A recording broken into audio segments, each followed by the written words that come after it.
আসসালামু আলাইকুম সবাইকে। আজকের এই ক্লাসে হচ্ছে আমরা তোমাদের কেমিস্ট্রি এমসিকিউ থান্ডার সিরিজের লেকচার 3 বলতে পারো। আমরা এই ক্লাসে মূলত কেমিস্ট্রির চ্যাপ্টার 5 এবং 6 পড়বো। এই দুইটা চ্যাপ্টার ইনশাআল্লাহ আজকে লেকচারে শেষ করব। সো আশা করি তোমরা সবাই ভালো আছো। ক্লাসটা শুরু করো।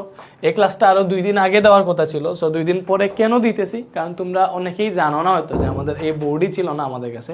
এটা নিয়ে ঝামেলা হয়েছিল, আমি ফেসবুকে পোস্টও দিছিলাম। সো বোর্ডই যদি না থাকে তাহলে আমি কেমনে ক্লাস নেব।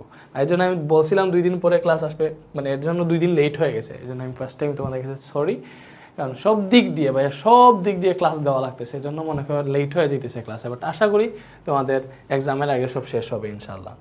ঠিক আছে, এরপরে দেখো আমরা শুরু করে দিলে চ্যাপ্টারটা। তো ফার্স্টেই হ্যালোজেন গ্রুপের মৌলগুলোর যোজ্যতা ইলেকট্রন কটা ভালো করে বুঝো। হ্যালোজেন গ্রুপের মৌলের যোজ্যতা ইলেকট্রন, আমরা জানি যোজ্যতা ইলেকট্রন কি, মৌলের বহিঃস্তর শক্তি স্তরের মোট ইলেকট্রন হচ্ছে যোজ্যতা ইলেকট্রন। কি ভাইয়া, মৌলের সর্ববহিঃস্থ শক্তি স্তরে যতটা ইলেকট্রন থাকে ওইটাই হচ্ছে তার যোজ্যতা ইলেকট্রন। হ্যালোজেন গ্রুপ মানে হচ্ছে গ্রুপ 17। হ্যালোজেন গ্রুপ মানে কত, গ্রুপ 17। তাহলে গ্রুপ 17 যে মৌলগুলো আছে, গ্রুপ 17 মৌলগুলো কোনগুলা, এই যে ফ্লুরিন, ক্লোরিন, ব্রোমিন, আয়োডিন, এগুলা গ্রুপ 17।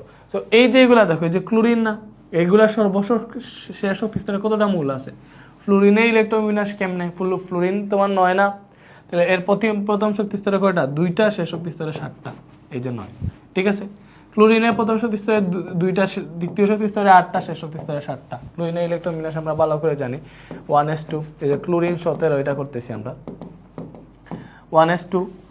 ঠিক আছে, 1s2 পরে 2s2, 2p6, ইলেকট্রন বিন্যাস তো জানার কথা 3d_s2, 3p5, এটা হচ্ছে ক্লোরিনের ইলেকট্রন বিন্যাস। তো এটা সর্ববহিঃস্থ শক্তি স্তরে যতটা ইলেকট্রন থাকে এটাই হচ্ছে তার যোজ্যতা ইলেকট্রন। যোজ্যতা ইলেকট্রন এক কথা, যোজ্যতা বা যোজনী আরেক কথা।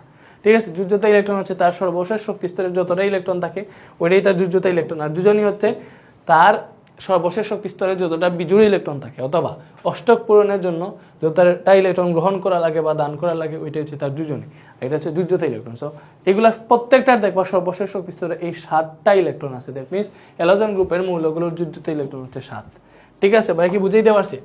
অক্সিজেনের কয়টা যোজনী ইলেকট্রন আছে, অক্সিজেনের কয়টা যোজনী ইলেকট্রন, যোজ্যতা ইলেকট্রন একই কথা।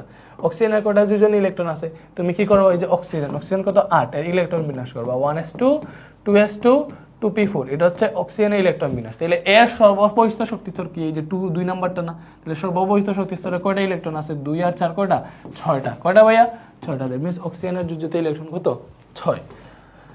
বুঝতেছো পুলাপান? ওকে, এন্ড দেন দেখো নিম্নের কোনটার যোজনী 3, দেখো যোজনী 3 এগুলা হচ্ছে আমরা জানি ইলেকট্রন বিন্যাস করে বিজোড় ইলেকট্রনই তার যোজনী। বাট এত কিছু করার সময় আছে বলো, আমাদেরকে এত কিছু করার সময় আছে? সময় নাই। আমরা কি করব, আমরা যত সংক্ষেপে করা যায় ওইটা করবো, কারণ আমরা এমসিকিউ করতেছি। সো দেখবা কোনটার যোজনী 3, বেশিরভাগ ক্ষেত্রে যোজনী মুখস্থই থাকে তোমাদের। বাট দেখবা যে অষ্টক পূরণের জন্য বা নিষ্ক্রিয় মৌলর কাঠামো অর্জন করার জন্য কোনটার কতটা ইলেকট্রন দান বা গ্রহণ করা লাগে। আমরা জানি ফসফরাসের যোজনী 3 এবং 5। কেমনে, ফসফরাস হচ্ছে 15, ভালো করে বুঝো। ফসফরাস হচ্ছে 15, এটা যোজনী 3 আর 5, 2টা যোজনী অর্জন করতে পারে জানে, কারণ ফসফরাস 15, তার কাছে নিষ্ক্রিয় মূল্য আছে 18 আর্গন, এদিকে আছে 18, এদিকে আছে তোমার হচ্ছে নিয়ন। ভালো করে বুঝো। তো আর্গনের কাঠামো অর্জন করতে তার 3টা ইলেকট্রন প্রয়োজন, নিয়নের কাঠামো ইলেকট্রন করতে 5টা ইলেকট্রন প্রয়োজন। এইভাবে তুমি হচ্ছে একটা করতে পারো যে 3 আর 5 হচ্ছে তার যোজনী। ঠিক আছে, কার্বন কত, কার্বনের যোজনী হচ্ছে 2 আর 4।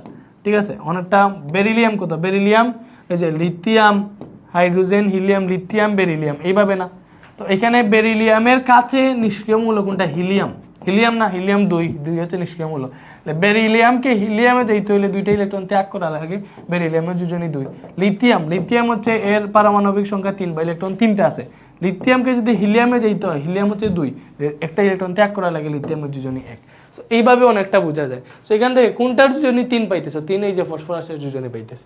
ঠিক আছে, কোন যৌগমূলকের যোজনী 1? আচ্ছা, যৌগমূলক এই যে এটা কি, আমরা যদি ওইগুলা জানি। নাইট্রেট মানে কি ভাইয়া, NO3 মাইনাস, সরি NO3 কত, নাইট্রেট হচ্ছে NO3।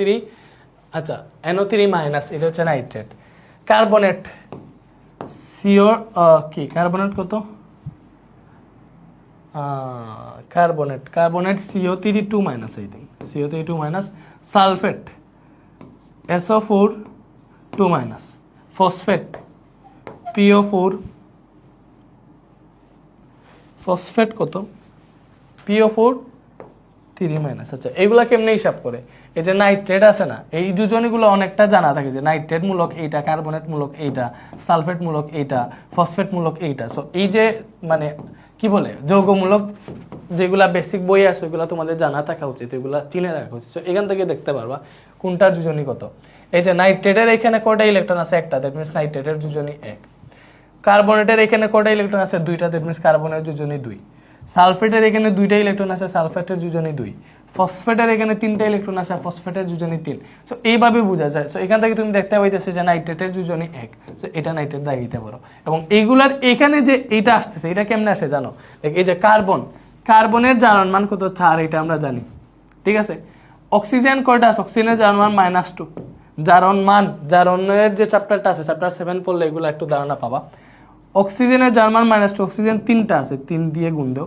তো এটা হিসাব করলে 4 ঠিক আছে প্লাসে মাইনাসে -3 দুগুণা 6 आंसर -2 আসতেছে এই যে -2 আসতেছে এটা হচ্ছে আমাদের এই যৌগমূলকের আয়ন এখানে ঠিক আছে সো এইভাবে এইগুলো আসলে এক্স্যাক্টলি আসে তো তোমার তো এত প্রসেস করার সময় থাকবে না যদি একেবারে না পারো তাহলে এইভাবে প্রসেস করে বের করতে হবে এই যে কার্বনটার যোজনী হচ্ছে 2 বাট এই যৌগমূলক সম্পর্কে তোমাদের ধারণা থাকতে হবে তাহলে দেখেই বলে ফেলতে পারবা কোনটার যোজনী কত ঠিক আছে এক অণু পানিতে অক্সিজেনের কতটি যোজ্যতা ইলেকট্রন বন্ধন গঠনে অংশগ্রহণ করেনি আচ্ছা সে বন্ধন গঠন এগুলো তো ভালো করে বুঝতে হবে আচ্ছা তো তোমরা হচ্ছে পানির বন্ধন গঠন জানো এক অণু পানি মানে হচ্ছে H2O এটা সমযোজী বন্ধনে আবদ্ধ হয় তো বন্ধন গঠন কেমনে করে মূলত হচ্ছে আমরা জানি একটা বেসিক সহ পড়াইতে এই যে অক্সিজেন হ্যাঁ অক্সিজেনের হচ্ছে প্রথম শক্তি স্তরে কয়টা ইলেকট্রন থাকে আমি শক্তি স্তরগুলো আঁকি অক্সিজেনের 2টা শক্তি স্তর আছে তো অক্সিজেনের প্রথম শক্তি স্তরে ইলেকট্রন থাকে 2টা দ্বিতীয় শক্তি স্তরে থাকে কয়টা অক্সিজেনের টোটাল 8টা তাহলে দ্বিতীয় শক্তি স্তরে থাকে হচ্ছে 6টার মধ্যে তোমাকে 2টাকে আলাদা আলাদা দিতে হবে আর 2টাকে একসাথে দিতে হবে কারণ এই 2টাতে এসে হাইড্রোজেন অ্যাড হবে তো এখানে এসে হাইড্রোজেন অ্যাড হয় আমাদের এখানে এসে হাইড্রোজেন অ্যাড হয় এটা হচ্ছে আমাদের অক্সিজেনের কি ভাইয়া বা পানির হচ্ছে মনে করো সমযোজী বন্ধনে আবদ্ধ হয় এটা তার বন্ধন গঠনের চিত্র তো এখানে অক্সিজেনের কতটি যোজ্যতা ইলেকট্রন বন্ধন গঠনে অংশগ্রহণ করেনি তুমি ভালো করে দেখো অক্সিজেনের যোজ্যতা ইলেকট্রন মানে কি তার বাইরের শক্তি স্তরের সব ইলেকট্রনগুলা মানে তার 6টা ছিল সো এখানে তার দেখো সিঙ্গেল 2টা মানে 2টা ইলেকট্রন হচ্ছে তারা বন্ধন গঠনে আবদ্ধ হয়েছে বাট বাকি 4টা বন্ধন গঠনে আবদ্ধ হয় নাই তো যোজ্যতা ইলেকট্রন থেকে বন্ধন গঠনে অংশগ্রহণ করেনি কয়টা অংশগ্রহণ করেনি 2টা সো এইভাবে বুঝতে পারবা যে অংশগ্রহণ করেনি 2টা বাট এগুলো তোমাকে সবচেয়ে সহজ হবে আচ্ছা 2টা না 2 জোড়া মানে 4টা বন্ধন গঠনে অংশগ্রহণ করেনি ঠিক আছে আচ্ছা তো এগুলাকে এমনি লিখতে হবে তোমাকে সর্ববহিষ্ঠ শক্তি স্তরে ইলেকট্রনগুলো দিয়ে লিখতে হবে লাইক অক্সিজেনের সর্ববহিষ্ঠ শক্তি স্তরে 6টা ইলেকট্রন থাকে এটা তোমাকে বুঝতে হবে কারণ অক্সিজেন 8 সে হচ্ছে যদি তার পিছনে নিষ্ক্রিয় মৌল হিলিয়ামের ইলেকট্রন সংখ্যা 2টা 8 থেকে 2 বিয়োগ দিলে 6 এভাবে তার মানে যোজ্যতা ইলেকট্রন 6 এটা তোমরা বুঝতে পারো তো তার যোজ্যতা ইলেকট্রন 6 তুমি H2 এর বন্ধন বুঝতে হবে যে এটা কেমনে গঠন হয় যে এইদিকে তোমার কি থাকে ভাইয়া তোমার অক্সিজেনের হচ্ছে মানে 4টা ইলেকট্রন এইভাবে থাকে মানে এগুলা বন্ধন গঠন করে না আর একটার সাথে এইটার সাথে হাইড্রোজেন অ্যাড হয় এটার সাথে হাইড্রোজেন অ্যাড হয় ঠিক আছে তো এটা হচ্ছে আমাদের অক্সিজেনের মানে কাঠামো এইভাবে দিয়ে যে এই যে 2টা বন্ধন গঠনে অংশগ্রহণ করেনি এইভাবে বুঝতে পারবা ঠিক আছে ওকে এরপরে 20 পারমাণবিক সংখ্যাবিষ্ট মৌলের যোজ্যতা ইলেকট্রন কত দেখো 20 পারমাণবিক সংখ্যা 20 পারমাণবিক সংখ্যাবিষ্ট মৌলের নাম কি ভাইয়া 20 পারমাণবিক সংখ্যাবিষ্ট মৌলের নাম হচ্ছে ক্যালসিয়াম আমরা সবাই জানি তো ক্যালসিয়ামের যোজ্যতা ইলেকট্রন তুমি কি এখনো ইলেকট্রন বিন্যাস করে করতে হবে না এতটুকু মানে সময় নিলে তো আর হবে না তো বুঝতে হবে ক্যালসিয়ামের পেছনে নিষ্ক্রিয় মৌল কোনটা আর্গন পরেই ক্যালসিয়াম আসছে তাহলে আর্গন যদি 18 হয় ক্যালসিয়াম যদি 20 হয় তাহলে এর যোজ্যতা ইলেকট্রন কত হবে 20 থেকে 18 বিয়োগ দিয়ে দিবা 2 পাবা এটা হচ্ছে তার যোজ্যতা ইলেকট্রন কারণ তার নিষ্ক্রিয় মৌল যতটুকু থাকে ততটুকু পর্যন্ত হচ্ছে একটা শক্তি স্তর হচ্ছে শেষ হয়ে যায় পরে আরেকটা শক্তি স্তর শুরু হয় তো তার শেষ শক্তি স্তরে ইলেকট্রনই তো যোজ্যতা ইলেকট্রন তুমি ক্যালসিয়ামে ইলেকট্রন বিন্যাস করে দেখবা তার শেষে 4s2 আছে মানে 2টা ইলেকট্রন থাকে সো এইভাবে করতে পারবা আগে যেগুলা করছে এইভাবে ইজিলি করতে পারবা নিচের কোন মৌলটি পরিবর্তনশীল যোজ্যতা প্রদর্শন করে এই যে আয়োডিনের যোজনী কত আয়োডিনের যোজনী হচ্ছে 1 ঠিক আছে আয়রনের যোজনী 2 আর 3 এই যে কয়েকটা মনে রাখতে হবে এই যে যোজনীগুলো সম্পর্কে ভালোই ধারণা থাকতে হবে না এটা তো হবে না সিলিকনের যোজনী হচ্ছে 4 সিলভারের যোজনী কত কপারের মতো 2 অথবা হচ্ছে কপার কত সিলভারের যোজনী মেবি Ag+ না Ag2+, যাই হোক তো এখানে পরিবর্তনশীল যোজ্যতা মানে যুজ্যতা মানে যোজনী বুঝাইতেছি। যুজ্যতা ইলেকট্রন হইতেছে সর্বশেষ শক্তি স্তরের ইলেকট্রন, বাট যুজ্যতা বা যোজনী হচ্ছে আলাদা জিনিস। এটা হচ্ছে সর্বশেষ শক্তি স্তরের বিজোড় ইলেকট্রন অথবা বন্ধন গঠন করতে নিষ্ক্রিয় মৌলের কাঠামো অর্জন করতে কটা ইলেকট্রন গ্রহণ বর্জন করে এটা। তো আমাদের বেশিরভাগ এটার অ্যাপ্রোপ্রিয়েট সংজ্ঞা হইতেছে সর্বশেষ শক্তি স্তরের বিজোড় ইলেকট্রন। এখন তুমি ইলেকট্রন বিন্যাস করে বিজোড় ইলেকট্রন খুঁজলে তো হবে না, তোমার এগুলো সম্পর্কে ধারণা থাকতে হবে যে আয়রনের যোজনী হচ্ছে 2 আর 3। ঠিক আছে, তো এখানে দেখো এখানে পরিবর্তনশীল 1 বার 2 1 বার 3 এইটা অর্জন করে। সো আয়রনের যোজনী তুমি 2 আর 3 জায়গায় দেখাইতে পারো। সো ভাইয়া তোমাকে একটু যোজনীগুলো লিখে দিই, বই থেকে লিখে দিই যেগুলো ইম্পর্টেন্ট আছে নাকি, এটা তো অ্যাটলিস্ট করতে পারি। সো যোজনী কয়েকটা মনে রাখবা, আমি এখানে লিখে দিই ইম্পর্টেন্ট যেগুলো আছে ওইগুলোর যোজনীগুলো লিখে দিই। ঠিক আছে, ওকে। তো তোমার লেখো এখানে হচ্ছে আমি যোজনীগুলো লিখে দিতেছি কোনটা কোনটা, যে কার যোজনী কত, হাইড্রোজেন, লিথিয়াম, সোডিয়াম, এই যেগুলো আছে, পটাশিয়াম, হ্যাঁ এগুলার প্রত্যেকটার যোজনী এক, কারণ এগুলা বহিস্থ শক্তি স্তরে একটা ইলেকট্রন করে, এটা ত্যাগ করলেই হয়ে যায়। এরপরে দেখো হিলিয়ামের তো ইয়ে নাই, বেরিলিয়াম, ম্যাগনেসিয়াম, ক্যালসিয়াম, এগুলা সর্বশেষ শক্তি স্তরে 2টা করে ইলেকট্রন এক্সট্রা থাকে, ওই 2টা ত্যাগ করেছে, এগুলার যোজনী হচ্ছে 2। এরপরে তোমার আর কি পাইছো, অ্যালুমিনিয়াম। ঠিক আছে, অ্যালুমিনিয়াম, দেন হচ্ছে অ্যালুমিনিয়ামের যোজনী কত, অ্যালুমিনিয়ামের যোজনী হচ্ছে 3। ইম্পর্টেন্টগুলো বইয়ে যেগুলো আছে ওগুলো দিতেছি। ঠিক আছে, ওকে। সো এগুলা লিখো, এগুলো আগে সাইডের এগুলো হচ্ছে যোজনী।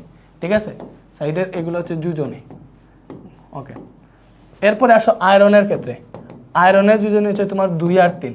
এই যে এগুলা পরিবর্তনশীল যোজ্যতা প্রদর্শন করে।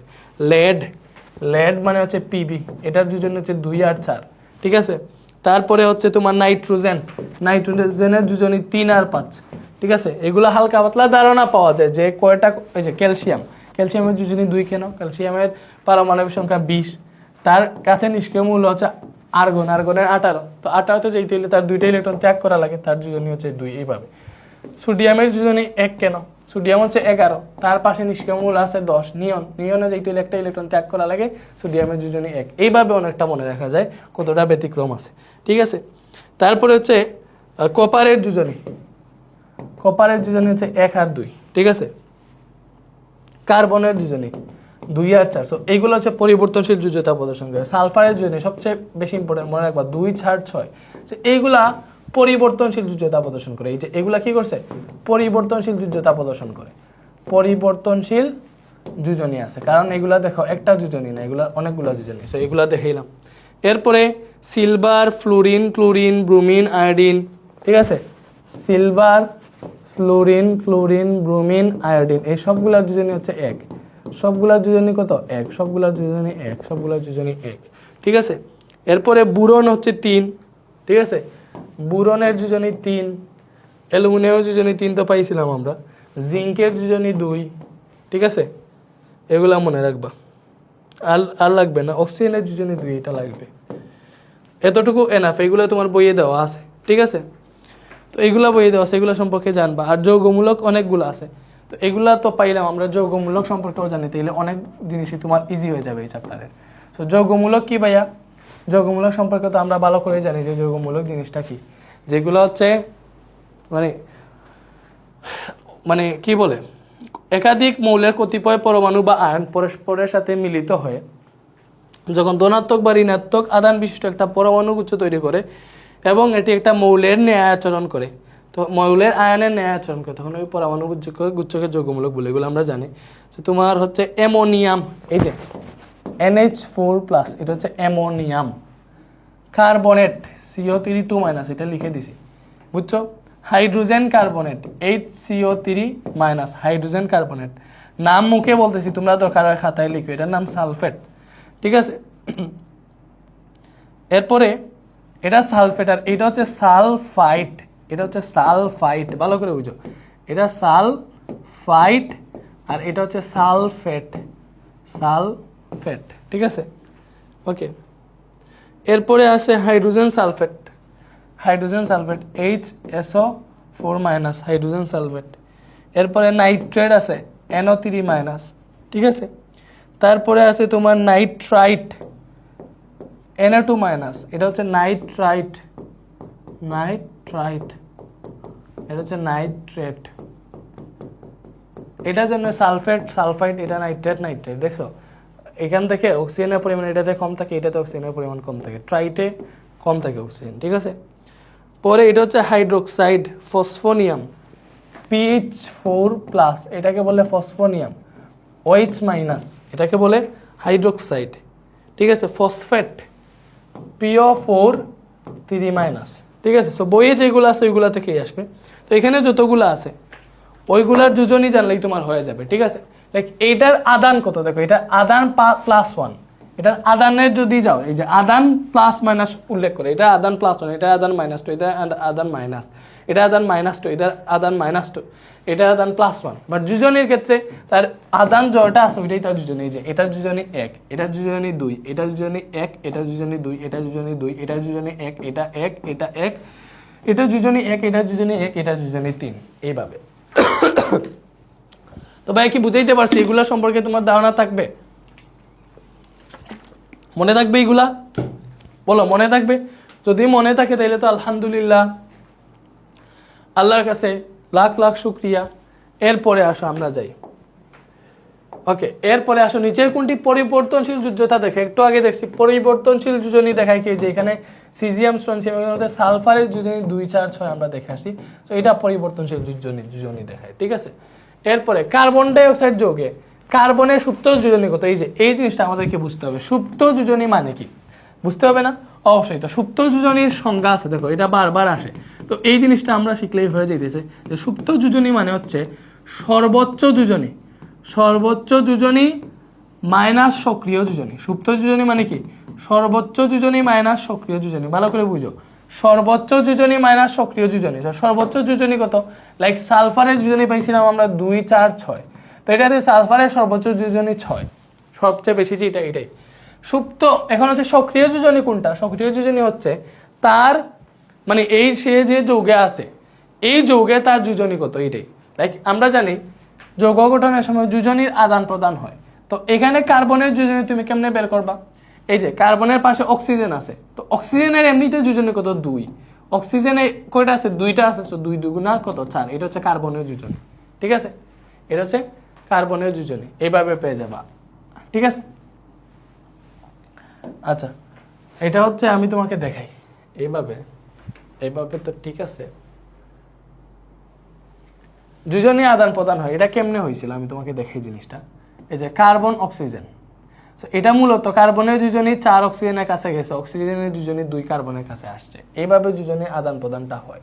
তো যোজনী আদান প্রদান হইল, যোজনী আদান প্রদান হওয়ার পরে এখান থেকে দেখো আমরা দেখতেছি যে দুইটাই 2 দ্বারা ভাগ দেওয়া যায়, পরে ভাগ দিছে ওরা, পরে এখানে 2 দিয়ে কাটলে 1 থাকে, আর এখানে অক্সিজেনের 4কে কাটলে 2 থাকে, 2 দিয়ে ভাগ দিলে, তো এইভাবে CO2 আসছে, ঠিক আছে।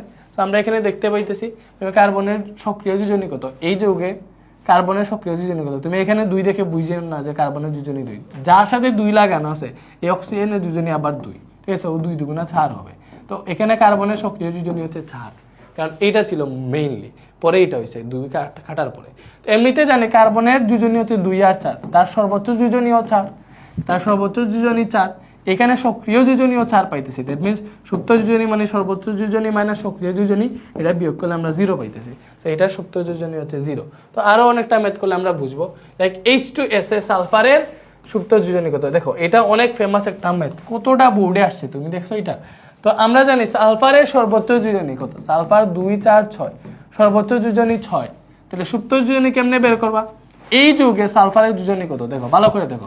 সালফার এই যে যোজনী আদান প্রদান হয়, হাইড্রোজেনের যোজনী 1 এখানে গেছে, সালফারের যোজনী এখানে আসছে, এরকমই তো হয়েছে। তাইলে এখানে সালফারের যোজনী কত পাইতেছি? 2 পাইতেছি, কেমনে?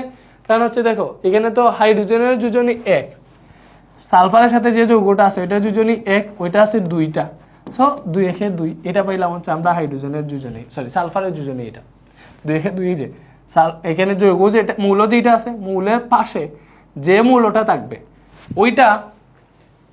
ওইটার সাথে ওইটার যোজনী যত, ওইটার যোজনীর সাথে ওই মৌলটা যতটা আছে ততটা গুণ দিলে পাশের মৌলের যোজনী পেয়ে যাবা। এইভাবেও করতে পারবা, বা অথবা এইভাবে যদি চিন্তা করো যে H2S যোজনী তো আদান প্রদান হয়, হাইড্রোজেনের যোজনী এখানে গেছে, সালফারের যোজনী এখানে আছে, তো এখানে কোনো কাটা যাওয়ার কোনো দেখতেছি না, কারণ তো সালফার একই, তো এখানে আর কি কাটা দিবে? দেখবে সালফারের যোজনী এখানে 2, তো এটাতে সালফারের সক্রিয় যোজনী দেখো, এটাতে সালফারের সক্রিয় যোজনী, সক্রিয় যোজনী কত পাইতেছি, সালফারের সক্রিয় যোজনী 2 পাইতেছি। তাহলে সুপ্ত যোজনী কেমনে বের করব, সর্বোচ্চ যোজনী, যে সর্বোচ্চ যোজনী মাইনাস সক্রিয় যোজনী, এটা বিয়োগ দিলে 4 আসতেছে। ঠিক আছে, সো এইভাবে আসে সালফারের সক্রিয় যোজনী 4, এই যে H2S এ।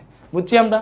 সেম FeCl3 তে Fe এর সুপ্ত যোজনী কত, এই যে Fe, এখানে ক্লোরিন 3টা আছে এটার পাশে, তাহলে Fe এর যোজনী কত পাইতেছে, এই যে ক্লোরিনের যোজনী 1 3টা আছে, 3 1 3, দ্যাট মিন্স এই মূলে আয়রনের সক্রিয় যোজনী 3, সুপ্ত যোজনী কি হবে, আয়রনের দেখো 2 আর 3 হচ্ছে যোজনী, তাহলে সর্বোচ্চ যোজনীয় 3, সক্রিয় যোজনীয় 3 পাইছি, বিয়োগ দিলে সুপ্ত যোজনী 0 আসতেছে, কারণ সুপ্ত যোজনী সমান কি, সর্বোচ্চ যোজনী মাইনাস সক্রিয় যোজনী। ঠিক আছে, এইভাবে হিসাব নিকাশ করবা। কার্বন মনোক্সাইডে কার্বনের সক্রিয় যোজনী কত, যে কার্বন মনোক্সাইড মানে CO, তো এখানে দেখো কার্বনের যোজনী কত হবে, অক্সিজেন আছে একটা, অক্সিজেনের যোজনী 2, তাহলে কার্বনের সক্রিয় যোজনী এখানে 2টা। ঠিক আছে, তো কার্বনের সক্রিয় যোজনী বের করতে হচ্ছে, কার্বনের সক্রিয় যোজনী এখানে 2, বুঝাইতে পারছি? বা তুমি এখানে চিন্তা করো, এই যে অক্সিজেনের যোজনী কার্বনে আসছে, কার্বনের যোজনী অক্সিজেনে গেছে, তো এরকমই যখন হয়েছে তখনই না 2টা কাটাকুটি গিয়ে দেন কার্বন মনোক্সাইড আসছে। ঠিক আছে, নাইলে তো কার্বন ডাইঅক্সাইড আসতো। তো এই যুগে কার্বনের সক্রিয় যোজনী 2, সুপ্ত যোজনী বের করলে তো বের করতে পারতাম আমাদের হিসাব মতে। SO2 যৌগে সালফারের সুপ্ত যোজনী কত, সুপ্ত যোজনী, সালফারের সক্রিয় যোজনী 6, এখানে সালফার সক্রিয় যোজনী কত, দেখো সালফার অক্সিজেন 2টা আছে আর অক্সিজেনের যোজনী 2, এটা গুণ দিলে 4 আসে, দ্যাট মিন্স সালফারের সক্রিয় যোজনী 4, এখানে বিয়োগ দিলে সুপ্ত যোজনী 2 আসতেছে। ঠিক আছে, তো এগুলো কি কঠিন নাকি ইজি? এই যৌগে সালফারের সুপ্ত যোজনী কত, তো এই যৌগে আমরা দেখতেই পাইতেছি যে সালফারের সক্রিয় যোজনী কত, ভালো করে দেখো এটাতে সালফারের সক্রিয় যোজনী কত। তো সক্রিয় যোজনী অন্যভাবেও বের করা যায়, লাইক জারণ মান বের করলে তোমার এখানে সক্রিয় যোজনী কত এটাও বের করে ফেলতে পারবা। ঠিক আছে, জারণ মান বের করলেও কিন্তু সক্রিয় যোজনী কত বের করে ফেলতে পারবা। তোমাকে সুপ্ত যোজনী বের করতে বলছে। সুপ্ত যোজনী মানে কি, সর্বোচ্চ যোজনী মাইনাস সক্রিয় যোজনী। তো অনেক সময় যখন 3টা মূল থাকবে, তুমি মনে করে এখানে বুঝতেছো না কি হবে, তখন তুমি জারণ মান বের করে ফেলবা। জারণ মান বের করতে তো জানো কেমনে, এটা হাইড্রোজেনের +1, 2টা হাইড্রোজেন আছে 2 দিয়ে গুণ, এটা বের করবো, এটা x ধরে ফেললাম। জারণ মান বের করা তো জানো, অক্সিজেন কত -2, 3টা আছে 3 দিয়ে গুণ দিলাম = 0, কারণ একটা সম্পূর্ণ যৌগের জারণ মান 0 থাকে। তো এখানে দেখো 2 একে 2 +2, এখানে +x -3 × 6 = 0, এটা থেকে হিসাব করে পেলাম x, 6 থেকে 2 বিয়োগ দিলে -4 = 0, x আসছে +4 বা x 4 আসছে, x কত আসছে 4, দ্যাট মিন্স সালফারের যোজনী এই যৌগে 4। যখন একাধিক মৌল থাকবে তুমি তো বের করতে পারবা না যে এটার সক্রিয় যোজনী কত, তো জারণ মান বের করলে বুঝে বলতে পারবে এটা যোজনী এখানে কত দিয়েছে। তো এখানে সালফারের সক্রিয় যোজনী 4, তাহলে সর্বোচ্চ যোজনী 6, সক্রিয় যোজনী এখানে পাইছি 4, বিয়োগ দিলে সুপ্ত যোজনী কত আসবে, সুপ্ত যোজনী 2 আসবে। এইভাবে তো আমরা যোজনীগুলো অনেক ক্লিয়ার হয়ে যাইতেছে নাকি? ওকে, সো এরপরে হচ্ছে আমরা দেখবো 206 নাম্বারটা। ভিডিও কি রেকর্ড হইতেছে? আশা করি ঠিকঠাক মতো রেকর্ড হচ্ছে। সো দেখো এটাতে কি বলছে, এটাতে বলছে অ্যামোনিয়াম সালফেটের একটা অণুতে পরমাণু কয়টা থাকে। সো অ্যামোনিয়াম সালফেট কি হয় আগে দেখতে হবে, সরি অ্যালুমিনিয়াম সালফেট। দেখো এইটা অ্যালুমিনিয়াম সালফেট মনে করো তুমি জানো না যৌগ কেমনে গঠন হবে, এটা বুঝতে হবে। দেখো অ্যালুমিনিয়াম হচ্ছে এইটা, সালফেট হচ্ছে SO4 2-। সো অ্যালুমিনিয়ামের যোজনী 3, সালফেটের যোজনী 2, তখন বুঝতে হবে যে অ্যালুমিনিয়াম সালফেটের সাথে যদি যুক্ত হয়, সালফেটের যোজনী আসবে অ্যালুমিনিয়ামে, অ্যালুমিনিয়ামের যোজনী যাবে সালফেটে, এইটা হচ্ছে অ্যালুমিনিয়াম সালফেট। যদি তুমি মনে করো অ্যালুমিনিয়াম সালফেটের সংকেত জানো না, এইভাবে বের করতে পারবা। ঠিক আছে, তো এখানে একটা অণুতে, একটা অ্যালুমিনিয়াম সালফেটের অণু, এটাতে কয়টা পরমাণু আছে দেখো, অ্যালুমিনিয়াম আছে 2টা, সালফার আছে কয়টা, এই যে সালফার, এই যে এখানে দেখো সালফার একটা, অক্সিজেন 5টা, সরি অক্সিজেন 4টা, সালফার একটা, অক্সিজেন হচ্ছে 4টা, বাইরা 3 আছে, দ্যাট মিন্স 3 দিয়ে গুণ হবে, তাহলে 5 3 × 15, তো এখানে টোটাল কতটা আছে, 17টা আছে। সো 17টা আছে আমাদের পরমাণু। বুঝছো যে অ্যালুমিনিয়াম 2টা, ভেতরে সালফার একটা, অক্সিজেন 4টা, টোটাল 5টা, 3 × 15 আর অ্যালুমিনিয়াম 2টা 17টা, এইভাবে হিসাব করবো। ঠিক আছে, পরমাণু তো পরমাণু কয়টা। থায়োসালফেট আয়নে সর্বমোট যোজ্যতা ইলেকট্রন সংখ্যা কত? এই যে যোজ্যতা ইলেকট্রন মানে কি, এখানে যতগুলা মৌল আছে প্রত্যেকটার সর্বশেষ শক্তি স্তরে কতটা ইলেকট্রন আছে ওইগুলার যোগফল আর কি। সবার সাথে দেখো সালফার 16, এর কাছে নিষ্ক্রিয় মূল হচ্ছে নিয়ন, তো নিয়ন দ্যাট মিনস হচ্ছে নিয়নের পরে তো আরেকটা মানে বন্ধন শুরু হয়েছে বা আরেকটা শক্তি স্তর শুরু হয়েছে, দ্যাট মিনস এই যে সালফারের যোজ্যতা ইলেকট্রন তুমি কেমনে বের করবা, 16 থেকে 10 বিয়োগ দাও, কত হচ্ছে 6, তারপরে সালফারের যোজ্যতা ইলেকট্রন 6টা, সালফার এখানে কয়টা আছে 2টা, তাহলে 2 × 6, প্লাস এখানে অক্সিজেন আছে, অক্সিজেনের যুদ্ধতে ইলেকট্রন 6টা, তুমি হিসাব করে দেখো অক্সিজেন থেকে হিলিয়াম বিয়োগ দাও, কারণ অক্সিজেনের আগে নিষ্ক্রিয় মূল হিলিয়াম, অথবা তুমি ইলেকট্রন বিন্যাস করে এর সর্বশেষ শক্তি স্তরে কতটা ইলেকট্রন আছে দেখতে পারো। অক্সিজেনের যুদ্ধতে ইলেকট্রন 6টা, অক্সিজেন আছে 3টা, তাহলে 3 ইন্টু অক্সিজেনের যুদ্ধতে ইলেকট্রন 6টা। এই টোটাল কত হয়েছে ভালো করে দেখো, 6 দুগুণা 12, 3 6 18, 12 যোগ করলে হয়েছে 30। এখানে 2 মাইনাস আছে, এই 2 মাইনাস মানে বুঝছো, এই 2 মাইনাস মানে কি, এই 2 মাইনাস মানে হচ্ছে এটার মধ্যে এক্সট্রা আরো 2টা ইলেকট্রন আছে। যখন কোনো কিছু যৌগ মানে ইলেকট্রন গ্রহণ করলে তখন মাইনাস আয়ন যুক্ত হয় না, তো এটা মাইনাস মানে কি আরো 2টা ইলেকট্রন এখানে যুক্ত হয়েছে, তাহলে এখানে কয়টা ইলেকট্রন হয়েছে টোটাল 32টা, টোটাল কয়টা 32টা, সো এটার আনসার হবে 32। বুঝাইতে পারছি? লাইক এই যে ক্লোরিন মাইনাস এটার মানে যুজ্যতা ইলেকট্রন কয়টা, তো ক্লোরিনের হচ্ছে 60টা যুজ্যতা ইলেকট্রন, এই মাইনাস মানে আরো একটা যুক্ত হয়েছে তখন হবে 8টা। তো এইভাবে হিসাব।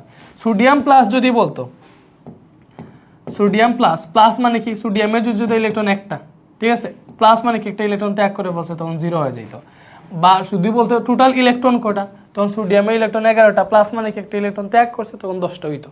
এইভাবে সালফাইড আয়নের যোজনী কত, সালফাইড ভালো করে, সালফাইড কোনটা ছিল, সালফাইড SO3 2 মাইনাস এরকম ছিল না, সালফাইড, আর SO4 হচ্ছে সালফেট, মনে আছে? তাহলে সালফাইড হচ্ছে 2 মাইনাস, যোজনী কত 2, যোজনী কত 2। কপারের অক্সাইডের সঠিক সংকেত কি, এই যে কপারের অক্সাইডগুলো হচ্ছে, দেখো কপারের অক্সাইড হচ্ছে এই যে এটার নাম হচ্ছে চালকোসাইট, আরেকটা হচ্ছে কপার অক্সাইড, এই যে এটা। দেন আরো অনেকগুলো অক্সাইড আছে, আমি তোমাদেরকে কয়েকটা লিখে দিই যতগুলা মনে আছে, ঠিক আছে। আয়রনের অক্সাইড আছে দেখো FeO, ঠিক আছে, পরে ফেরাস Fe2O3, আরেকটা হচ্ছে Fe3O4, ঠিক আছে। তারপরে আসল লেডে এটা হচ্ছে PbO2, মানে লেড অক্সাইড, হচ্ছে যে PbO2, কারণ এগুলার তো পরিবর্তনশীল যোজনী আছে জন্য। তারপরে সালফারেটটা মনে রাখো, সালফারেটটা হচ্ছে SO2 SO3, ফসফরাসেরটা মনে রাখো, ফসফরাস কত ভাইয়া, ফসফরাসের হচ্ছে P2O3, আর একটা হচ্ছে P2O5, P2O3 P2O5। সো এই যে কপারের এই দুইটা হচ্ছে কপারের অক্সাইড, আয়রনের এই 3টা, লেডের এই 2টা হচ্ছে অক্সাইড, সালফারের অক্সাইড এই 2টা, ফসফরাসের অক্সাইড এই 2টা, ঠিক আছে। সো এগুলো মনে থাকবে। তো কপারের অক্সাইডের সঠিক সংকেত Cu2O আর CuO, Cu2O আর CuO, ঠিক আছে, যে এটা, বাকিগুলোতে দেখবো মিলছে না, এটা মিলছে। এখনো ফেরিক কার্বনেটের পরমাণু সংখ্যা কত, দেখো ফেরিক কার্বনেট, ফেরিক ইক মানে তখন ফেরাসের যোজনী মানে আয়রনের যোজনী 3, ফেরাস কার্বনেট যদি বলে, ফেরাস মানে আস মানে হচ্ছে 2, ঠিক আছে, ইক হইলে 3, ঠিক আছে। তো ফেরিক মানে কি আয়রনের যোজনী 3, সো ফেরিক কার্বনেট মানে হচ্ছে আয়রনের যোজনী 3, তো কার্বনেটের যোজনী 2 এখানে আসছে কার্বনেট, আর এটার যোজনী হচ্ছে কত, এটা যোজনী ফেরিক বলছে, ইক বলছে, আয়রনের যোজনী 3, কার্বনেটে গেছে, এই যে এটা, এই যে আয়রন তো এটা, কার্বনেট কত CO3 2 মাইনাস, ইক বলছে, দ্যাট মিনস আয়রনের যোজনী 3, কার্বনেটের যোজনী তো 2 আছে। যৌগ গঠনের সময় যোজনের আদান প্রদান হয়, কার্বনের যোজনী আয়রনে আসছে, আয়রনের যোজনী কার্বনেটে গেছে। এবার এটা টোটাল পরমাণু সংখ্যা কত, আয়রন আছে 2টা, ভালো করে বুঝো, ভেতরে কার্বন একটা, অক্সিজেন আছে 3টা, 12 আছে এখানে 3 গুণ, তো এখানে 2 প্লাস এখানে 4, 3 4 12, দ্যাট মিনস টোটাল আছে 16টা। কতটা মূল আছে, 16টা। ফেরিক কার্বনেট, ফেরিক কার্বনেট, এটা কি আমি ভুল লিখছি, 3 4 12, তো 12 আর 2 তো 14, 12 আর 2 16 না, 12 আর 2 14 হইতো, এই যে আমি এখানে যুগে ভুল করছি, 12 আর 2 কত, 12 আর 2 হচ্ছে 14, 12 আর 2 কত 14, এই যে এটা आंसर, ঠিক আছে। ফসফোনিয়াম ফসফেটের সংকেত কি, দেখো ফসফোনিয়াম ফসফেট, এই যে ফসফোনিয়াম, এই যে এটা হচ্ছে ফসফোনিয়াম PH4+, এটা যদি এক ফসফেট কি PO4 3-, এটা না ফসফেট, তাহলে এটা যোজনী 3, তো ফসফোনিয়াম ফসফেট কি হবে, দেখো PH4, তো ফসফোনিয়াম ফসফেট, তো যখন যৌগ গঠন করবে ফসফেটের যোজনী আসবে এটাতে, আর এটার যোজনী যাবে এই ফসফেটে PO4, এটার যোজনী হচ্ছে 1 আর লেখা যে কথা না লেখা কি কথা। সো এটা হচ্ছে আমাদের phosphonium phosphate, phosphonium phosphate PH4 3 PO4, PH4 3 PO4, phosphonium phosphate. So আগে এইভাবে আলাদা আলাদা লিখে যৌগ গঠন করতে পারো, একদম ইজি এগুলো, ঠিক আছে, বুঝতেছো। এরপরে H2O2 এর গাঠনিক সংকেত কি, এই যে পানির গাঠনিক সংকেত কি, H2O যেটা, O থেকে এইভাবে এটা আসে, বাট H2O2 হচ্ছে এরকম, এই যে অক্সিজেন 2টা হচ্ছে মাঝে থাকে আর কি, আর এদিকে একটা হাইড্রোজেন, এদিকে একটা হাইড্রোজেন, এটা হচ্ছে আমাদের H2O2 সংকেত, গাঠনিক সংকেত মনে রাখবা এটা হচ্ছে H2O2 অক্সিজেনের যোজনী 2 এখানে অক্সিজেনের যোজনী 2 হাইড্রোজেনের যোজনী 1 হাইড্রোজেনের যোজনী 1 একটা বন্ড তো এইভাবে বুঝতে পারবে এটা হচ্ছে H2O2 এর গাঠনিক সংকেত HOOH ওকে এগুলা ঠিক না কেন কারণ দেখো এখানে অক্সিজেনের যোজনী একটা আছে বাকি একটা এই দিকে তো কোনোটা যুক্ত হইল না দ্যাট মিন্স এটা অসম্পূর্ণ এটাও সমস্যা এটা তো সমস্যা ঠিক আছে এগুলাতে দেখো অক্সিজেনের যোজনী হাইড্রোজেনের যোজনী ঠিকঠাক মতো পূরণ হয়েছে হাইড্রোজেনের যোজনী একটা বন্ড আছে অক্সিজেনের যোজনী 2 যে দুইটা বন্ড আছে এই অক্সিজেনের যোজনী দুইটা বন্ড আছে এভাবে বুঝে শুনে দিতে হয় CaH2 কোন ধরনের বন্ধন গঠন করে দেখো ক্যালসিয়াম হাইড্রোজেন তাহলে এটা কোন ধরনের বন্ধন গঠন করে কি দেখো ক্যালসিয়াম দুইটা ইলেকট্রন ত্যাগ করতে পারে হাইড্রোজেন ইলেকট্রন গ্রহণ করতে পারে দেখো ক্যালসিয়ামের হচ্ছে আমি ভালো করে দেখো হাইড্রোজেন অনেক সময় অধাতুর ন্যায় আচরণ করে ক্যালসিয়াম হচ্ছে ধাতু হাইড্রোজেন অনেক সময় অধাতুর ন্যায় আচরণ করে ঠিক আছে অনেক সময় অধাতুর ন্যায় আচরণ করে ঠিক আছে অনেক সময় অধাতুর ন্যায় আচরণ করে তো এখানে অধাতুর ন্যায় আচরণ করবে কারণ তার ধাতু আছে তাহলে ধাতু প্লাস অধাতু মিলে যে বিক্রিয়া গঠন করে সেটা হচ্ছে আয়নিক বিক্রিয়া মানে যে যৌগ ধাতু আর অধাতু মিলে যে যৌগ গঠন করে সেটা হচ্ছে আয়নিক যৌগ বা আয়নিক বন্ধন তো এখানে কোন ধরনের বন্ধন বিদ্যমান অবশ্যই আয়নিক ক্যালসিয়াম দুইটা ইলেকট্রন ত্যাগ করবে ওই দুইটা ইলেকট্রন হাইড্রোজেন গ্রহণ করবে ক্যালসিয়াম আর্গনের কাঠামো অর্জন করবে হাইড্রোজেন হিলিয়ামের কাঠামো অর্জন করবে বুঝতেছো ওকে এরপরে আসো মিথেনের গাঠনিক সংকেতের শাখা পরমাণু কয়টা দেখো মিথেনের গাঠনিক সংকেতের শাখা পরমাণু কোনটা দেখো মিথেন মানে কি CH4 এটা গাঠনিক সংকেত কিরকম এইভাবে না চারটা হাইড্রোজেন এইটার চারটা ডালে অ্যাড হয় তো এখানে শাখা পরমাণু কোনটাই যে হাইড্রোজেন প্রত্যেকটা শাখায় অ্যাড হইতেছে দ্যাট মিন্স হাইড্রোজেন এটা হচ্ছে শাখা পরমাণু আর কেন্দ্রীয় পরমাণু হচ্ছে কার্বন এই যে মাঝে যেটা থাকে এটাকে বলে কেন্দ্রীয় পরমাণু আর এই যে ডালে যেগুলা থাকে ওইটাকে বলে শাখা পরমাণু বুঝছি এরপরে আসো কোন যৌগের বন্ধন গঠনে অষ্টক নিয়ম অপেক্ষা 2 এর নিয়ম অধিক কার্যকরী দেখো অষ্টক নিয়ম হচ্ছে লাইক এই যে তুমি PCl3 যৌগ দেখো এই PCl3 যৌগের এটার হচ্ছে মানে এই যৌগটার বন্ধন গঠন এটা সমযোজী বন্ধন ইলেকট্রন শেয়ার করে তোমরা ভালো করে জানো তো ফসফরাসের সর্বশেষ শক্তি স্তরে থাকে ইলেকট্রন 5টা সেখানে 3টা ক্লোরিন আছে তাহলে 3টা ক্লোরিন আইসা মনে করো যুক্ত হইছে এইদিকে একটা এইদিকে একটা কোথার কথা টোটাল যোগ করলে তার সর্বশেষ শক্তি স্তরে 8টা ইলেকট্রন হয়ে গেছে ঠিক আছে ভাই এইভাবে দেখাইতেছি ভালো করে বুঝে যে ফসফরাস না তাহলে ফসফরাসের সর্বশেষ শক্তি স্তরে ইলেকট্রন থাকে এমনিতেই 5টা থাকে ঠিক আছে এই যে একটা দুইটা ঠিক আছে আচ্ছা আমি এইভাবে দিই এখানে 2টা দিলাম একটা দুইটা তিনটাকে সিঙ্গেল রাখলাম এই তিনটাতে 3টা ক্লোরিন এসে অ্যাড হবে 3টা ক্লোরিন এসে অ্যাড হয়েছে সো ক্লোরিনের তো এমনিতেই 7টা থাকে এই ফসফরাসের একটা করে শেয়ার করে তার 8টা হয়ে যায় এটা নিয়ে সমস্যা নাই বাট ফসফরাসেরও দেখো তখন সর্বশেষ শক্তি স্তরে 1 2 3 4 5 6 7 8টা ইলেকট্রন পূর্ণ হয় ঠিক আছে তাহলে এই ফসফরাস অষ্টক নিয়ম মানতেছে ক্লোরিন তো এমনিতেই মানতেছে দ্যাট মিন্স এটা হচ্ছে অষ্টক নিয়ম মানে যেটাতে 2টা যৌগই বা যতটা যৌগ আছে মনে করো 2টা যৌগ সমযোজী বন্ধনে আবদ্ধ হয়েছে এখন 2টা যৌগেরই সর্বশেষ শক্তি স্তরে 8টা করে ইলেকট্রন আছে দেখবেন সেটা অষ্টক নিয়ম মানছে আর যদি 8টা করে ইলেকট্রন না থেকে মনে করো কোনো জোড় ইলেকট্রন থাকে লাইক 10টা ইলেকট্রন আছে এটা 8টা না বাট এটা হচ্ছে 2 এর গুণিতক 5 2 10 মানে জোড় ইলেকট্রন 4টা আছে অথবা 2টা আছে এইভাবে যদি থাকে তাহলে ওইটাকে বলে 2 এর নিয়ম লাইক কোনটাতে আমি তোমাকে দেখাই এই যে নাইট্রোজেন দেখো নাইট্রোজেনের সর্বশেষ শক্তি স্তরে থাকে ইলেকট্রন হচ্ছে কয়টা 5টা থাকে নাইট্রোজেনের 5টা থাকে না নাইট্রোজেন তো 7 নাইট্রোজেন 7 তাহলে 1s2 2s2 2p3 এটা তো নাইট্রোজেন তাহলে শেষ শক্তি স্তরে কয়টা থাকে 5টা থাকে 5টা 3টা ক্লোরিন অ্যাড হবে তো দুইটাই ভাবে দিবা 3টা ক্লোরিন অ্যাড হবে 3টাকে সিঙ্গেল রাখবে এই যে ক্লোরিন অ্যাড হইতেছে 3টা অ্যাড হইছে তো তারও 8টা পূরণ হয়ে যাইতেছে শেষে ক্লোরিনের তো এমনিতেই পূরণ হয় বাট এই যে এইটাতে দেখো কি হবে নাইট্রোজেন হচ্ছে তোমার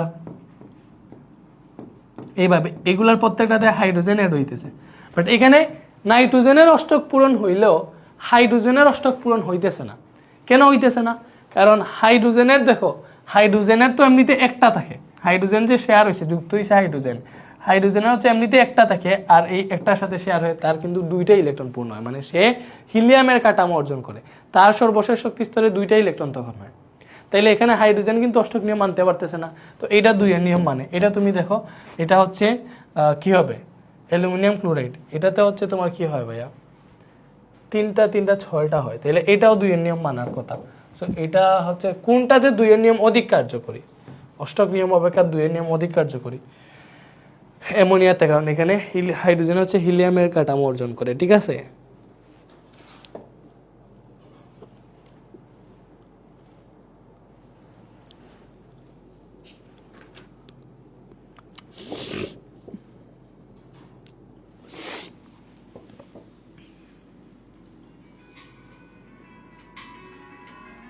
ওকে, এরপরে PCl5 যৌগের কেন্দ্রীয় পরমাণু সর্বশেষ শক্তি স্তরে বন্ধনজয়ী ইলেকট্রন সংখ্যা কয়টা?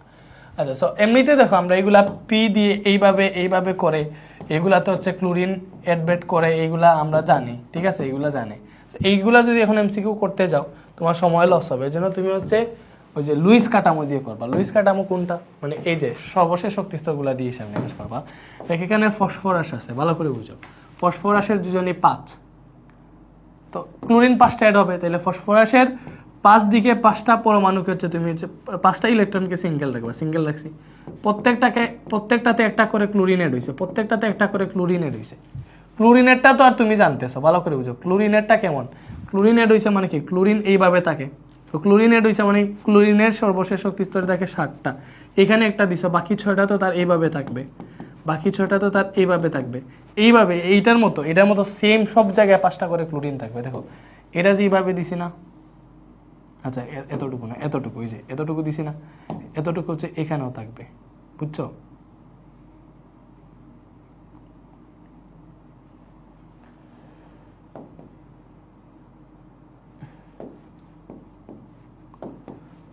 এই যে এতটুকু এইখানেও থাকবে, এই যে ক্লোরিন এড হয়েছে না, তার এই দিকেও 2টা থাকবে, তারপরে এইখানেও থাকবে, সবগুলাতে থাকবে আর কি। বলছে PCl5 কেন্দ্রীয় পরমাণু সর্বশেষ শক্তি স্তরে বন্ধনজয়ী ইলেকট্রন সংখ্যা কত? আমাকে শুধু PCl5 এর কথা বলছে, তো ক্লোরিনের কথা বাদ দেই। PCl5 যেটা, এটার কেন্দ্রীয় পরমাণু কোনটা?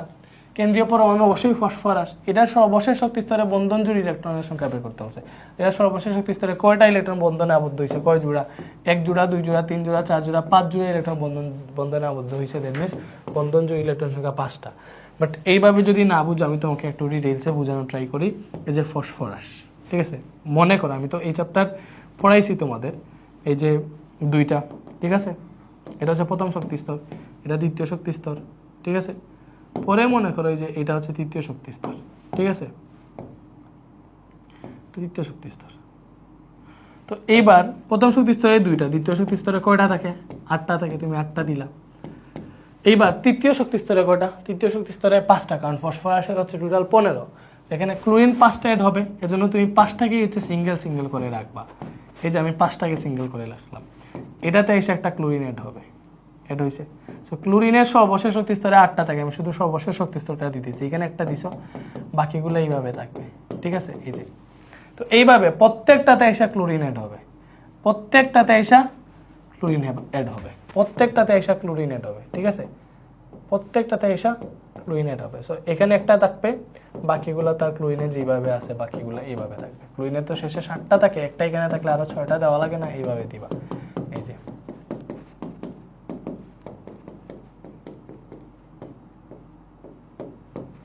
তো এখানে দেখো বলছে এই যৌগের কেন্দ্রীয় পরমাণু, এবার কেন্দ্রীয় পরমাণু কি? কেন্দ্রীয় পরমাণু ফসফরাস। এই ফসফরাসের সর্বশেষ শক্তি স্তরে বন্ধনজোড় ইলেকট্রন সংখ্যা কয়টা? তো বন্ধনজোড় ইলেকট্রন সংখ্যা কয়টা আমরা দেখতেছি, 1 জোড়া, 2 জোড়া, 3 জোড়া, 4 জোড়া, 5 জোড়া। তো কয় জোড়া আছে? বন্ধনজোড় ইলেকট্রন সংখ্যা 5 জোড়া। তো এইভাবে করলে কি তোমার পরীক্ষায় হবে? মানে এত সময় কি পাবা না। তুমি দেখবা এই যে PCl5 আছে, তো বন্ধনে কতটা অংশগ্রহণ করবে। দেখো এখানে একযোজি মৌল, ক্লোরিন একযোজি না, তো একযোজি মৌল কতটা যুক্ত হয়েছে? 5টা যুক্ত হয়েছে, হ্যাঁ। তো একযোজি মৌল যদি যুক্ত হয় তাহলে এটা থেকে তুমি 1 জোড়া ইলেকট্রন পাবা বন্ধন জুড়ে। আর 2 যোজি মৌল মানে লাইক কার্বন ডাই অক্সাইড, এটা এখানে অক্সিজেন হচ্ছে দ্বিযোজি মৌল, অক্সিজেন কার্বনের সাথে অ্যাড হয়েছে, তো এখানে অক্সিজেন দ্বিযোজি মৌল। দ্যাট মিনস একটা অক্সিজেন থেকে 2 জোড়া বন্ধন জোড় ইলেকট্রন পাবা, 2টা অক্সিজেন থেকে এটা থেকে তুমি 4 জোড়া বন্ধন জোড় ইলেকট্রন পাবা, ঠিক আছে। এটা হচ্ছে একযোজি মৌল। তো একটা পরমাণু থেকে 5টা ক্লোরিন এড হয়েছে না, একটা পরমাণু থেকে 1 জোড়া বন্ধন জোড় পাবা, 5টা ক্লোরিন থেকে 5 জোড়া বন্ধন জোড় পাবা, এইভাবে হিসাব করতে পারো, ঠিক আছে। নিচের কোন যৌগে অষ্টক সম্প্রসারণ করছে? অষ্টক সম্প্রসারণ মানে হচ্ছে যৌগ গঠনের সময়, ভালো করে বুঝো, যৌগ গঠনের সময় কোনোটা যদি সর্বশেষ শক্তি স্তরে 8টা ইলেকট্রনের বেশি হয়ে যায় তখন অষ্টক সম্প্রসারণ বলে, আর 8টা ইলেকট্রনের কম হইলে ওটাকে কি বলে? অষ্টক সংকুচন। ভালো করে বুঝো, যদি 8টা ইলেকট্রনের চেয়ে বেশি থাকে, 8টা ইলেকট্রনের চেয়ে বেশি থাকে সর্বশেষ শক্তি স্তরে, তাইলে এটা হচ্ছে অষ্টক সম্প্রসারণ যে কোনো একটা মৌলের। তো এখানে PCl3 দেখো ভালো করে বুঝো, ফসফরাসের সাথে 3টা ক্লোরিন এড হয়েছে, ফসফরাসের ইলেকট্রন থাকে 5টা, সর্বশেষ শক্তি স্তরে ইলেকট্রন থাকে 5টা, 3টা ক্লোরিন এড হয়েছে, যোগ করলে হয় 8টা। আর ক্লোরিনের তো আর বুঝতেছো, ক্লোরিন ফসফরাসের সাথে যুক্ত হয়েছে, 3টা ক্লোরিন যুক্ত হয়েছে, তাহলে একটা ক্লোরিনের সর্বশেষ শক্তি স্তরে থাকে 7টা, সে তো ফসফরাসের সাথে একটা ইলেকট্রন শেয়ার করে, তখন তার 8টা পূর্ণ করে, ঠিক আছে। বাট কেন্দ্রীয় পরমাণু দিয়ে তুমি হিসাব করবা। এই যে বুরন, ঠিক আছে, বুরনের কত? বুরনের সর্বশেষ শক্তি স্তরে থাকে 3টা। ফ্লুরিন একযোজী মৌল, ফ্লুরিন একটা করে ইলেকট্রন শেয়ার করতে পারে, সো ফ্লুরিন যুক্ত হয়েছে 3টা, একযোজী 3টা যুক্ত হয়েছে, 3 একে 3। সো এখানে বুরনের সর্বশেষ শক্তি স্তরে ইলেকট্রন তখন হবে 6টা বন্ধনের পর। নাইট্রোজেনের সর্বশেষ শক্তি স্তরে ইলেকট্রন কয়টা আছে হিসাব করো? নাইট্রোজেন 7, এটা সর্বশেষ শক্তি স্তরে ইলেকট্রন আছে 5টা, কারণ নাইট্রোজেন কত? 7। তাহলে এর আগে তোমার হচ্ছে নিষ্ক্রিয় মূল হচ্ছে হিলিয়াম, 7 থেকে 2 গেলে 5টা আছে সর্বশেষ শক্তি স্তরে ইলেকট্রন সংখ্যা, কারণ দ্বিতীয় শক্তি স্তরে 5টা থাকবে। এগুলা তো আর বুঝতেছো, কয়টা থাকে এটা তোমরা বুঝছো। একযোজী মৌল 3টা যুক্ত হয়েছে, তাইলে এটা সর্বশেষ শক্তি স্তরে হবে 8টা। তো দেখো এইটা হচ্ছে অষ্টক শর্ত মানছে, এটা অষ্টক সংকোচন, এটা হচ্ছে অষ্টক শর্ত মানছে। এইটাতে দেখো এটা কত?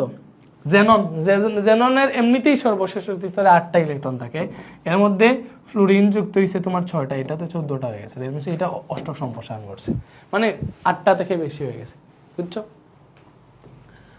নিচের কোন যৌগটির গঠনে অষ্টক সম্প্রসারণ করছে? সো আবার হিসাব করবে, দেখো নাইট্রোজেন হচ্ছে 5টা, ক্লোরিন, আচ্ছা নাইট্রোজেন কত? নিচের কোন যৌগটির গঠনে অষ্টক সম্প্রসারণ ঘটেছে? আচ্ছা এটা হচ্ছে NCl5 দিয়ে দিছে, এটা NCl3 ছিল কোয়েশ্চেনে। তো এখানে নাইট্রোজেনের সর্বশেষ শক্তি স্তরে 5টা, মানে কেন্দ্রীয় পরমাণু কোনগুলো এটা আগে খুঁজবা। কেন্দ্রীয় পরমাণু তো বুঝতেছো, তো এটা কেন্দ্রে থাকে, আর যেটার সাথে বাকিগুলো আর কি অ্যাড হয়, কেন্দ্রে একটা থাকে না, বাকিগুলো তো এদিকে অ্যাড হয়েছে, কেন্দ্রে যেটা থাকে ওটা হচ্ছে কেন্দ্রীয় পরমাণু। তুমি তো একে একে বের করা কষ্ট হয়ে যাবে, সো সিম্পলি কেমনে বের করবো এটা দেখাইতেছি। সেখানে ক্লোরিন একযোজী 3টা পরমাণু যুক্ত হয়েছে, তাইলে 8টা পাইতেছি আমি। এই যে বন্ধনের পর নাইট্রোজেনের সর্বশেষ শক্তি স্তরে ইলেকট্রন হবে 8টা। PCl3 ফসফরাসের সর্বশেষে ইলেকট্রন আছে 5টা, 3টা একযোজী মৌল যুক্ত হয়েছে, বা ক্লোরিন 3টা যুক্ত হয়েছে, দ্যাট মিনস 5 আর 3 8টা। এই যে এটাতে দেখো ফসফরাসের সর্বশেষ শক্তি স্তরে 5টা ইলেকট্রন, ক্লোরিন 5টা যুক্ত হয়েছে, 10টা হয়ে গেছে। তাহলে এই যে ফসফরাসের দেখো এটাতে বন্ধন গঠনের পর সর্বশেষ শক্তি স্তরে 10টা হয়ে গেছে, দ্যাট মিনস এইটাতে অষ্টক সম্প্রসারণ করছে, ঠিক আছে? বুঝছি?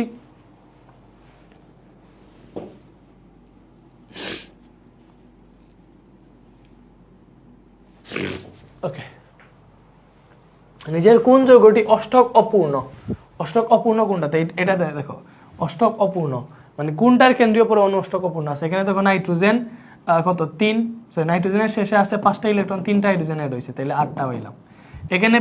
এখানে হচ্ছে দেখো ফসফরাস 5, এখানে ক্লোরিন 5টা যোগ হয়েছে, দ্যাট মিনস 10টা ইলেকট্রন, মানে সর্বশেষ শক্তি স্তরে। এখানে বুরনের সর্বশেষ শক্তি স্তরে 3টা থাকে, 3টা ক্লোরিন অ্যাড হয়েছে, দ্যাট মিনস 6টা পাইলা। সো এটাতে অষ্টক পূরণ হইতেছে না, এটা হচ্ছে অষ্টক অপূর্ণ, ঠিক আছে? এই যে এখানে কার্বন 4 আরো 4টা ক্লোরিন অ্যাড হয়েছে, 8টা হয়ে গেছে, বাট এটাতে অষ্টক পূর্ণ হইতেছে না, অষ্টক অপূর্ণ, এটা অষ্টক সম্প্রসারণ, ঠিক আছে? সো এটা হচ্ছে অষ্টক অপূর্ণ। নিচের কোনটিতে অষ্টক নীতির সংকুচন ঘটেছে? সংকুচন মানে কি?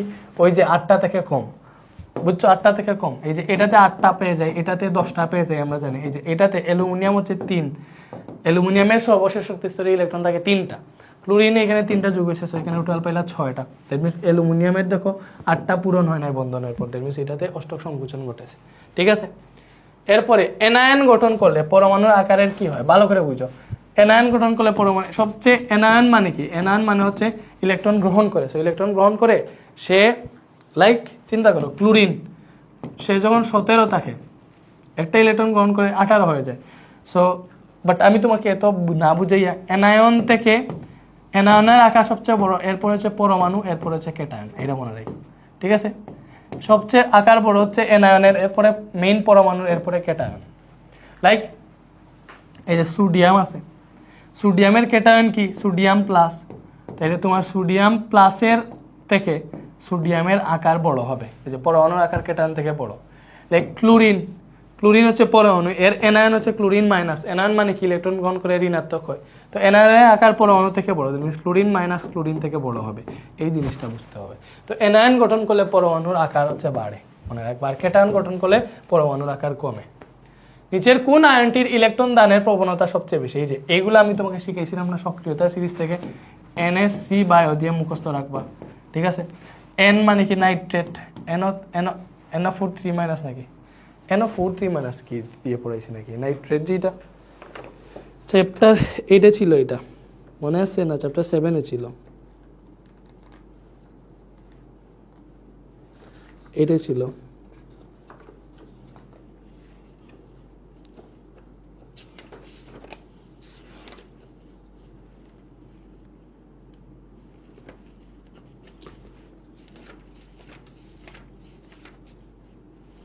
NaC বায়ো, NO3 মাইনাস, এসতে ছিল সালফেট, SO4 মাইনাস, সিতে কি ছিল ক্লোরিন, বিতে ছিল ব্রুমিন, আইতে ছিল আয়োডিন, ওতে ছিল হাইড্রোক্সিল। সো এগুলোর মধ্যে সবচেয়ে নিচে যেটা আছে ওইটার ইলেকট্রন গ্রহণের প্রবণতা বেশি, ইলেকট্রন দানের প্রবণতা বেশি, মানে চার্জ মুক্ত হওয়ার প্রবণতা। এগুলা কি করবে? এগুলো দেখো অলরেডি নেগেটিভ আছে, সে আর গ্রহণ করতে পারবে না, সে দান করে তার মুক্ত আয়নে পরিণত হওয়ার চেষ্টা করবে, মানে একদম ইলেকট্রন চার্জ মুক্ত হবে। সো ইলেকট্রন দানের প্রবণতা বেশি কোনগুলার? এই সিরিয়ালে যারা থাকে, যে NaC বায়ো দিয়ে মুখস্থ করবে এগুলাকে, এই যে এনায়নগুলার এইভাবে মুখস্থ করবে, NaC bio, N for nitrate, S for sulphate, C for chlorine, B for bromine, I for iodine, O for hydroxyl, OH minus. ওইগুলোর মধ্যে সবচেয়ে নিচে যেটা থাকে ওইটার ইলেকট্রন দানের প্রবণতা বেশি, সবচেয়ে নিচে যেটা থাকে আছে ওইটার ইলেকট্রন দানের প্রবণতা বেশি, অথবা চার্জ মুক্ত হওয়ার প্রবণতা বেশি, ঠিক আছে। তাহলে সবচেয়ে নিচে আছে হাইড্রোক্সিলের ইলেকট্রন দানের প্রবণতা বেশি, বুঝাইতে পারছি? কোনটি এনায়নে পরিণত হতে পারে? এনায়নে কোনটা? এনায়ন মানে কোনটা ইলেকট্রন গ্রহণ করতে পারে? সোডিয়াম থেকে সোডিয়াম প্লাস হয়, ইলেকট্রন ত্যাগ করে। ম্যাগনেসিয়াম থেকে ম্যাগনেসিয়াম 2 প্লাস হয়। ক্লোরিন থেকে ক্লোরিন মাইনাস হয়, ইলেকট্রন গ্রহণ করে। আর্গন তো আর কোনো কিছু হয় না। তো দেখো এই যে দুইটা, এগুলা কি হয়েছে? এগুলা প্লাস হয়েছে, মানে ক্যাটায়ন হয়েছে। প্লাস মানে কি? ইলেকট্রন দান করে পজিটিভ আয়ন হওয়া মানে ক্যাটায়ন, আর ইলেকট্রন গ্রহণ করে নেগেটিভ আয়ন হওয়া মানে অ্যানায়ন। এই যে ক্লোরিন অ্যানায়ন হইতে পারছে, বুঝছি? কোন যৌগটি পুলার বা মেরু প্রকৃতি আছে? যে পুলার মানে কি? পজিটিভ, আংশিক ধনাত্মক, আংশিক ঋণাত্মক আদান ক্রিয়েট হবে। এটা থেকে আমরা দেখছি হাইড্রোজেন ফ্লুরাইড সমযোজী হইলেও এটাতে হাইড্রোজেন এবং ফ্লুরিনের তড়িৎ ঋণাত্মকতার পার্থক্য সবচেয়ে বেশি। দেখো ফ্লুরিন হচ্ছে সবচেয়ে বেশি তড়িৎ ঋণাত্মক মৌল, অন্যদিকে হাইড্রোজেনের তড়িৎ ঋণাত্মকতা অনলি 2.1, মানে অনেক কম। তো এটাতে আংশিক ধনাত্মক মানে হাইড্রোজেন প্লাস এবং ফ্লুরিন থেকে ফ্লুরিন মাইনাস, মানে HF বাংলে তুমি হচ্ছে এরকম পাবা, হাইড্রোজেন প্লাস আর ফ্লুরিন মাইনাস পাবা। বাকি কোনোটাকে বাংলায় তুমি পজিটিভ নেগেটিভ আদান পাবা না, একমাত্র এটা থেকে পজিটিভ নেগেটিভ আদান পাবা। সো পজিটিভ নেগেটিভ আদান পাওয়া মানে হচ্ছে পুলারিটি, বা হচ্ছে পুলার প্রকৃতি আছে বা মেরু প্রকৃতি আছে, ঠিক আছে। সো এই যে আমাদের হচ্ছে হাইড্রোজেন ফ্লুরাইড হচ্ছে পুলার প্রকৃতি, মানে পুলার মানে কি? আংশিক ধনাত্মক আংশিক ঋণাত্মক আদান ক্রিয়েট হওয়া। পুলার মানে কি? আংশিক ধনাত্মক আংশিক ঋণাত্মক আদান গঠন করা। নিচের কোন যৌগটিতে সব আয়নের ইলেকট্রন কাঠামো একই? তো সব আয়নের ইলেকট্রন কাঠামো একই মানে কি? ইলেকট্রনের কাঠামো লাইক এই যে লিথিয়াম আর ক্লোরাইড, এটাতে লিথিয়াম কার মানে আমরা জানি যৌগ গঠনের সময় তারা পাশাপাশি যে নিষ্ক্রিয় মূলক থাকে ওইটার কাঠামো অর্জন করে। তো লিথিয়াম এখানে কার কাঠামো অর্জন করবে? হিলিয়ামের। ক্লোরিন এখানে কার কাঠামো অর্জন করবে? আর্গনের। তার পাশাপাশি দেখো ক্লোরিনের পাশে আর্গন আছে, লিথিয়ামের পাশে হিলিয়াম আছে, জিনিসটা বুঝতেছি আমরা। সোডিয়ামের পাশে নিষ্ক্রিয় মূল্য নিয়ন আছে, সোডিয়াম নিয়নের কাঠামো অর্জন করবে। অক্সিজেনের কাছে নিষ্ক্রিয় মূল্য কোনটা? অক্সিজেন 8, এর কাছে নিষ্ক্রিয় মূল্য আছে নিয়ন, অক্সিজেন ও নিয়নের কাঠামো অর্জন করবে। তুমি হিসাব করে দেখো যে Na2O, এটাকে বাংলায় তুমি কি পাবা ভাইয়া? এই যে সোডিয়াম, দুইটা সোডিয়াম আছে, দুইটা সোডিয়াম প্লাস পাবা, আর অক্সিজেন হবে 2 মাইনাস, অক্সিজেন ইলেকট্রন দুইটা গ্রহণ করবে, সোডিয়াম ত্যাগ করবে। সো Na প্লাস মানে কি? Na প্লাস সে হচ্ছে 11টা ইলেকট্রন ছিল, প্লাস একটা ইলেকট্রন ত্যাগ করে নিয়নের কাঠামো মানে ইলেকট্রন 10টাতে নিয়নের কাঠামো অর্জন করছে, মানে 10টা হয়ে গেছে।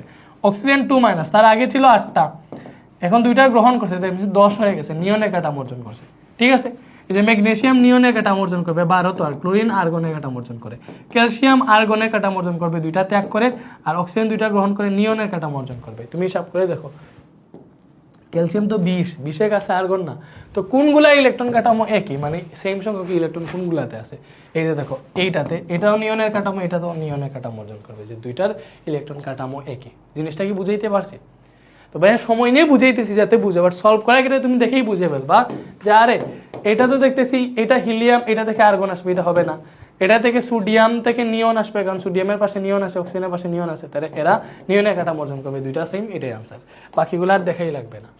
সোডিয়াম ক্লোরাইডের কেটায়ন, কেটায়নের ইলেকট্রন বিন্যাস নিম্নের কোনটিকে সমর্থন করে? কি বলছে? সোডিয়াম ক্লোরাইডের কেটায়ন ইলেকট্রন বিন্যাস নিম্নের কোনটাকে সমর্থন করে? Sodium chloride. তাহলে সোডিয়াম ক্লোরাইডকে বাংলা পাবা Na+Cl-। তো কোনটাকে সমর্থন করে? এটার কেটায়নের ইলেকট্রন বিন্যাস, কেটায়ন যেটা, কেটায়ন হচ্ছে সোডিয়াম প্লাস, কেটায়ন মানে কি? যেটা ধনাত্মক। এই সোডিয়াম প্লাসের ইলেকট্রন বিন্যাস ভালো করে বুঝো, সোডিয়াম প্লাসের ইলেকট্রন বিন্যাস কোনটিকে সমর্থন করে? সো আমরা দেখতেছি সোডিয়ামের ইলেকট্রন থেকে 11টা, একটা কি করছে? ত্যাগ করছে, একটা ইলেকট্রন ত্যাগ করছে, দ্যাট মিনস এই সোডিয়াম প্লাসে ইলেকট্রন আছে 10টা। এবার এখানে কোনটাতে ইলেকট্রন 10টা আছে দেখো, লিথিয়াম প্লাস মানে কি? 3টা ছিল, একটা ত্যাগ করছে, 2টা ইলেকট্রন আছে। পটাশিয়াম প্লাস আগে ছিল 19টা, প্লাস মানে একটা ত্যাগ করছে, এখন আছে 18টা। ক্যালসিয়াম 2 প্লাস আগে ছিল 20টা, ক্যালসিয়ামের ইলেকট্রন 20টা থাকে না, কারণ পারমাণবিক সংখ্যা 20, 2টা ত্যাগ করছে, দ্যাট মিনস এখন আছে 18টা। বাট অ্যালুমিনিয়ামের ইলেকট্রন 13টা, 3টা ত্যাগ করছে, তাহলে এখন আছে 10টা। তাহলে কার ইলেকট্রন বিন্যাস এই কেটায়ন, এখানে যে সোডিয়াম প্লাস আছে এটার মতো সেম, এটারও 10, এটারও 10, তো ইলেকট্রন বিন্যাস করলে সেম হবে। তো ইলেকট্রন সংখ্যা বের করলে তুমি হিসাব নিকাশ করে ফেলতে পারবা, এটাই হচ্ছে আনসার। কার্বন মনোক্সাইড অণুতে মুক্তজোড় ইলেকট্রন, এই যে মুক্তজোড় বন্ধন জোড় আসছে, মুক্তজোড় বন্ধন জোড় বের করতে হলে তুমি ফার্স্টে একটা ওয়ে আছে এইভাবে করো। কার্বন, এখানে তো কেন্দ্রীয় পরমাণু কার্বন, কার্বনের কি ভাইয়া? 2টা শক্তি স্তর আমরা জানি, প্রথম শক্তি স্তরে থাকে 2টা ইলেকট্রন, ঠিক আছে। দ্বিতীয় শক্তি স্তরে কয়টা ইলেকট্রন থাকে? দ্বিতীয় শক্তি স্তরে ইলেকট্রন থাকে হচ্ছে, দ্বিতীয় শক্তি স্তরে ইলেকট্রন থাকে হচ্ছে, কার্বন তো 6টা, দিলে দ্বিতীয় শক্তি স্তরে ইলেকট্রন থাকে 4টা। অক্সিজেন অ্যাড হবে, দ্যাট মিনস জুড়ায় অ্যাড হবে। সো এই দিকে আমি 2টা দিলাম, এই দিকে 2টা দিলাম, কারণ অক্সিজেনের যোজনী তো 2, ঠিক আছে। তো এখানে 2টা করে ইলেকট্রন শেয়ার হবে, আর সিঙ্গেল করা লাগবে না। তো এটাতে অক্সিজেন এসে অ্যাড হবে। তো অক্সিজেনের সর্বশেষ শক্তি স্তরটা আমি আগে দিব, এই যে অক্সিজেনের সর্বশেষ শক্তি স্তর আগে দিলাম, ঠিক আছে। অক্সিজেনের সর্বশেষ শক্তি স্তরটা আগে দিলাম। তো অক্সিজেন ভালো করে বুঝো, এটা হচ্ছে ভেতরের শক্তি স্তর মনে করো। তো অক্সিজেনের ভেতরে কটা থাকে ইলেকট্রন? ভেতরে 2টা, বাইরে থাকে হচ্ছে কটা? টোটাল তো 8টা, বাইরে থাকে আরো 6টা। তো 6টার মধ্যে ভেতরে দিতে হবে 2টা, মানে কার্বনের সাথে শেয়ার করছে, বাকি 2টাকে আমরা বাইরে দিলাম। তো এখানে দেখো মুক্তজোড় মানে কি? বন্ধনে অংশগ্রহণ করে নাই কতটা? মুক্তজোড় মানে কি? যারা বন্ধনে অংশগ্রহণ করে নাই। তাহলে এখানে বন্ধনে অংশগ্রহণ করে নাই কয়টা? এই যে কার্বনের দেখো এই এক জোড়া, মানে সর্বশেষ শক্তি স্তরের যেগুলা বন্ধনে অংশগ্রহণ করে নাই, এই যে এই জোড়া, এই জোড়া, দ্যাট মিনস 3 জোড়া বন্ধনে অংশগ্রহণ করে নাই, দ্যাট মিনস 3 জোড়া আছে মুক্তজোড়, 3 জোড়া মুক্তজোড়, ঠিক আছে। আর বন্ধন জোড় কয় জোড়া? বন্ধন জোড় আছে তোমার, এই যে বন্ধনে 2 জোড়া অংশগ্রহণ করছে, ঠিক আছে। তাহলে বন্ধন জোড় 2 জোড়া, মুক্তজোড় হচ্ছে 3 জোড়া। কার্বন মনোক্সাইড অণুতে মুক্তজোড় ইলেকট্রন কয় জোড়া? 3 জোড়াই তো হওয়ার কথা। বা কার্বন ডাইঅক্সাইড বলছে, মেবি এটা কার্বন মনোক্সাইড লিখে ফেলছে, এই থেকে আমার কাছে এটা মনে হইতেছে। যাই হোক, দেখি এটা করি।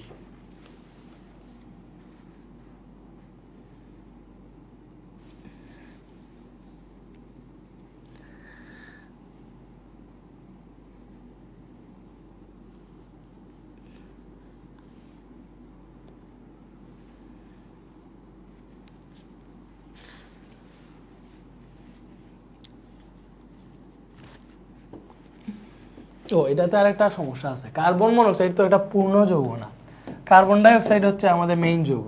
তো অষ্টক পূরণ করতে এখানে যে অক্সিজেনের যে নিচের 2টা ইলেকট্রন আছে, এটা হচ্ছে এই আরেকটা কার্বন মনোক্সাইডের সাথে সন্নিবেশ বন্ধনে আবদ্ধ হবে। দ্যাট মিনস এই 2টা হচ্ছে মানে আরেকটা বন্ধনের সাথে, মানে সন্নিবেশ বন্ধন করবে আরেকটা কার্বন মনোক্সাইড অণুর সাথে। তো সন্নিবেশ বন্ধন করলে তো এই 2টা বন্ধনে আবদ্ধ হয়ে যাবে, তখন মুক্তজোড় ইলেকট্রন এই 2টাই থাকবে, 2 জোড়াই মুক্তজোড় ইলেকট্রন থাকবে। সো এটা হচ্ছে, এটা ব্যতিক্রম কিসের জন্য? শুধুমাত্র এই কার্বন মনোক্সাইড হচ্ছে অসম্পূর্ণ যৌগ, সেই জন্য। কার্বন ডাইঅক্সাইড হইলে এটা আমাদের পূর্ণ যৌগ হইতো, ওইটাতে কোনো প্রবলেম নাই, আমরা স্বাভাবিক নিয়মে যেইভাবে করতাম ওইভাবেই করতাম, ঠিক আছে। তো এটাতে সন্নিবেশ সমযোজী বন্ধন আছে, লুইস কাঠামো, মানে যেগুলার অষ্টক অপূর্ণ থাকে ওইগুলো হচ্ছে সন্নিবেশ সমযোজী বন্ধনে আবদ্ধ হয়, ঠিক আছে। যে অ্যামোনিয়াতে মুক্ত জোড় ইলেকট্রন কয়টা, সো এটা আমরা ইজিলি করতে পারবো। অ্যামোনিয়া মানে কি, নাইট্রোজেন। দেখো ফার্স্টে অ্যামোনিয়া মানে তো NH3 ভালো করে জানো। সো এটা সমযোজী বন্ধনে আবদ্ধ হবে, এই যে নাইট্রোজেন ফার্স্টে, এটা প্রথম, এটা দ্বিতীয় শক্তি স্তর দিলাম। তো নাইট্রোজেনের প্রথম শক্তি স্তরে ইলেকট্রন আছে 2টা, ঠিক আছে। আর দ্বিতীয় শক্তি স্তরে ইলেকট্রন আছে কয়টা, নাইট্রোজেনের 5টা, আর নাইট্রোজেন টোটাল 7। তো বাকি 5টা তুমি কেমনি দিবা ভাইয়া, বাকি 5টা দিবে এই যে, বাকি 5টার মধ্যে 2টা দিবে হচ্ছে তুমি মানে জুড়াই, আর 3টা হাইড্রোজেন অ্যাড হবে না, 3টাকে সিঙ্গেল রাখবা। এই 3টাতে আইসা 3টা হাইড্রোজেন অ্যাড হবে, 3টাতে আইসা 3টা হাইড্রোজেন অ্যাড হবে, ঠিক আছে। এই যে হাইড্রোজেন অ্যাড হয়েছে। তো এখানে মুক্ত জোড় ইলেকট্রন কয়টা, অ্যামোনিয়াতে মুক্ত জোড় কয়টা, দেখো মুক্ত জোড় শুধুমাত্র 1 জোড়া আছে, মুক্ত জোড় 1 জোড়া।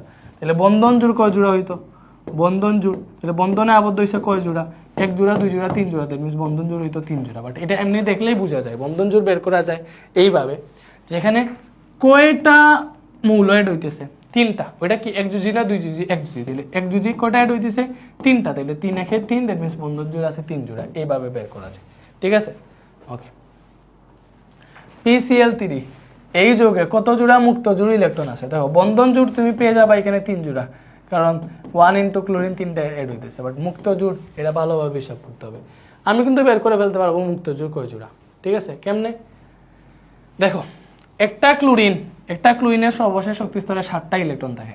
তুমি হচ্ছে বন্ধন নাগ একেও তুমি করে ফেলতে পারবা। দেখো একটা ক্লোরিনের সর্বশেষ শক্তি স্তরে 7টা ইলেকট্রন থাকে, একটা ইলেকট্রন বন্ধনে আবদ্ধ হয়ে যায়, তাহলে বাকি থাকে 6টা ইলেকট্রন। তাহলে 6টা ইলেকট্রনে আমরা 3 জোড়া পাই, ভালো করে বুঝো। তো এখানে আছে আমাদের 3টা ক্লোরিন, তাহলে 3টা ক্লোরিন থেকে 3 3 9 জোড়া আমরা মুক্ত জোড় ইলেকট্রন পাবো। আর এই ফসফরাসের শেষে থাকে 5টা, ক্লোরিন 3টা অ্যাড হয়, দ্যাট মিনস এইটা থেকে 5টা থেকে 3টা চলে যায় এই ক্লোরিনের সাথে অ্যাড হইতে, তার মানে বাকি থাকে 2টা। এই 2টা মানে কি 1 জোড়া, এই 2টা মানে হচ্ছে 1 জোড়া মুক্ত জোড় ইলেকট্রন। তাহলে এখানে 1 জোড়া, এখানে 9 জোড়া, টোটাল 10 জোড়া আনসার। এইভাবে আমি বের করে ফেলতে পারতাম। কেমনে করছি দেখছো, বাট তোমরা হচ্ছে আঁকা লাগবে যদি তোমরা না বুঝো। এই যে ফসফরাসের প্রথম শক্তি স্তরে 2টা, পরবর্তী শক্তি স্তরে থাকে 8টা পূর্ণ করো। এবং শেষ শক্তি স্তরে ফসফরাসের শেষ শক্তি স্তরে কয়টা থাকে ভাইয়া, ফসফরাসের শেষ শক্তি স্তরে থাকে হচ্ছে তোমার 5টা। ক্লোরিন যেহেতু 3টা অ্যাড হবে, সো 2টাকে মুক্ত রাখবা, 2টাকে মানে একসাথে রাখবা, আর 3টাকে সিঙ্গেল রাখবা। এটাতে আইসা একটা ক্লোরিন অ্যাড হবে, ভালো করে বুঝো। এটাতে একটা ক্লোরিন অ্যাড হইলো, তো এই যে ক্লোরিন অ্যাড হয়েছে, এটার একটা এখানে দিয়ে দিছি, ঠিক আছে। বাকি ক্লোরিনের সর্বশেষ শক্তি স্তরে 7টা থাকে, তাহলে বাকি 6টা রয়েছে, এইভাবে দেওয়া লাগবে। তো তুমি দেখো সেমভাবে এই যে এটা দিছি না আমরা, ভালো করে দেখো, এই যে এটা যে দিছি আমরা, এই যে এটা যে দিছি, সরি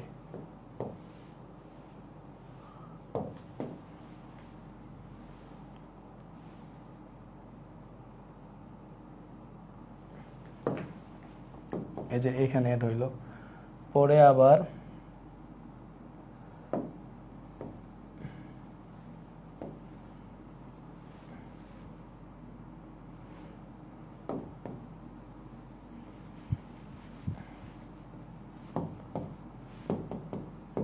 এটা তো আর বুঝতেছ, এই যে আমি কি করছি, এই যে ফসফরাসের বাইরে 3টা কি যুক্ত করছি, ক্লোরিন যুক্ত করছি।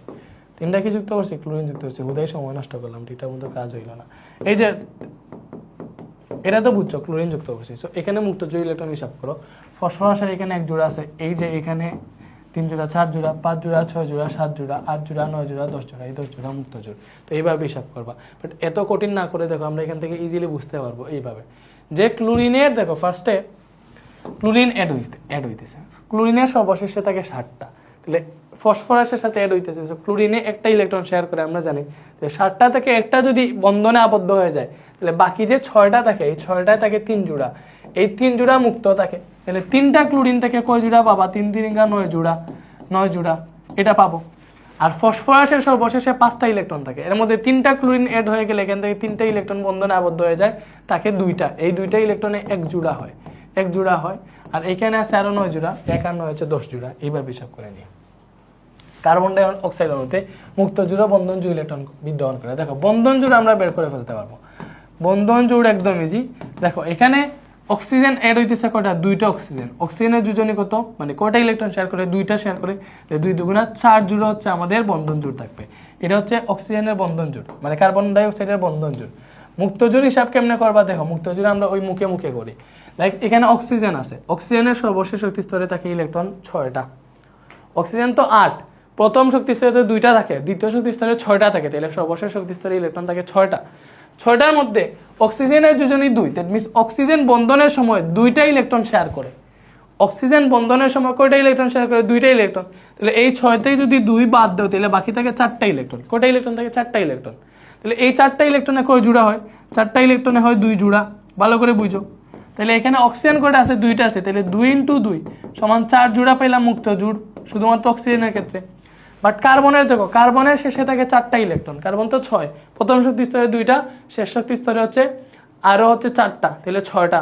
এইভাবে হয়। তাহলে কার্বনের সর্বশেষ শক্তি স্তরে 4টা ইলেকট্রন থাকে, তো কার্বনের সাথে 2টা অক্সিজেন অ্যাড হয়, তো একটা অক্সিজেন 2টা ইলেকট্রন শেয়ার করে, তাহলে 2টা অক্সিজেন 4টা ইলেকট্রন শেয়ার করবে, তাহলে 4টা ইলেকট্রন শেয়ার করলে এই 4টা ইলেকট্রনই তার বন্ধনে আবদ্ধ হয়ে যাবে। তাহলে কার্বনে কোনো মুক্ত জোড় নাই। টোটাল তাইলে এই কার্বন ডাই অক্সাইডে অক্সিজেনের মুক্ত জোড়ই হচ্ছে টোটাল মুক্ত জোড়।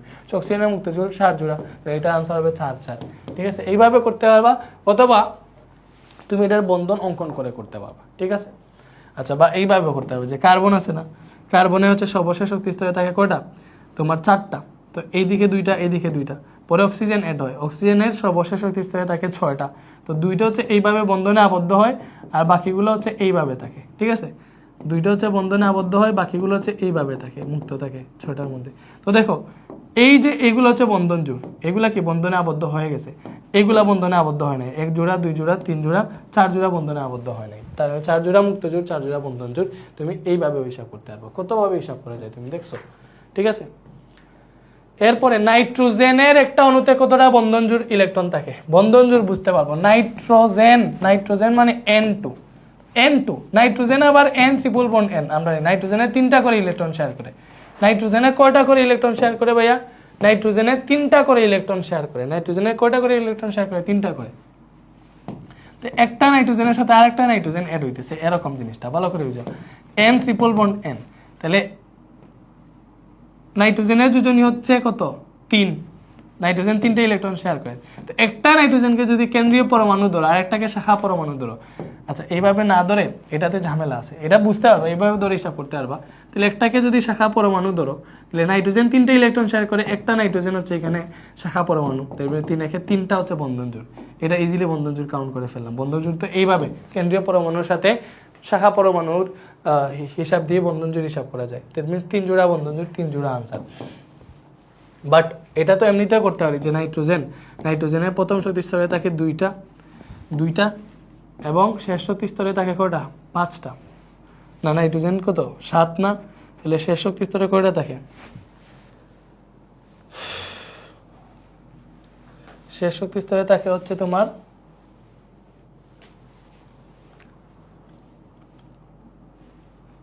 শেষ শক্তি স্তরে থাকে হচ্ছে 5টা।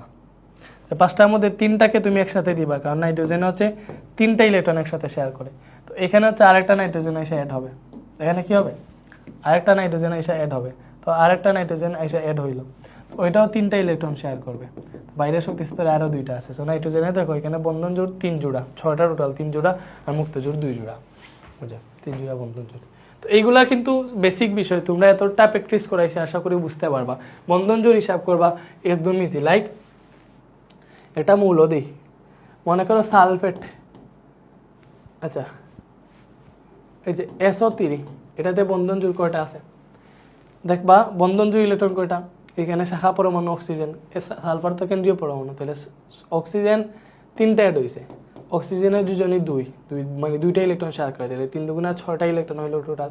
6টা ইলেকট্রনে কয় জোড়া বন্ধন পাবা বলো? 6টা ইলেকট্রনে কয় জোড়া? 3 জোড়া পাবা, ঠিক আছে। ইজি না বলো? আচ্ছা 6টা ইলেকট্রনে, আচ্ছা সরি, এটা তো এইভাবে না, এটা তো ডিরেক্ট, সরি। লাইক এই যে তোমার একযোজি কোনগুলো? লাইক PCl3, এগুলো হচ্ছে একযোজি। তো এখানে সর্বশেষ মানে শাখা পরমাণু ক্লোরিনের যোজনী হচ্ছে 1, মানে ক্লোরিন, আচ্ছা ফার্স্টে দেখবা ক্লোরিন করে 3টা, ক্লোরিনে কয়টা করে ইলেকট্রন শেয়ার করে? 1টা করে, তাহলে এখান থেকে তোমার টোটাল বন্ধন জোড় আসবে সালফারের সাথে মিলে 3 জোড়া, ঠিক আছে। এটাতে বন্ধন জোড় কয় জোড়া? তাহলে এটাতে দেখবো অক্সিজেন 3টা আছে, অক্সিজেনের 2টা করে ইলেকট্রন শেয়ার করতে হবে, তাহলে 3 দুগুণা 6, 6 জোড়া বন্ধন জোড়। কার্বন ডাই অক্সাইড বন্ধন জোড় কয় জোড়া?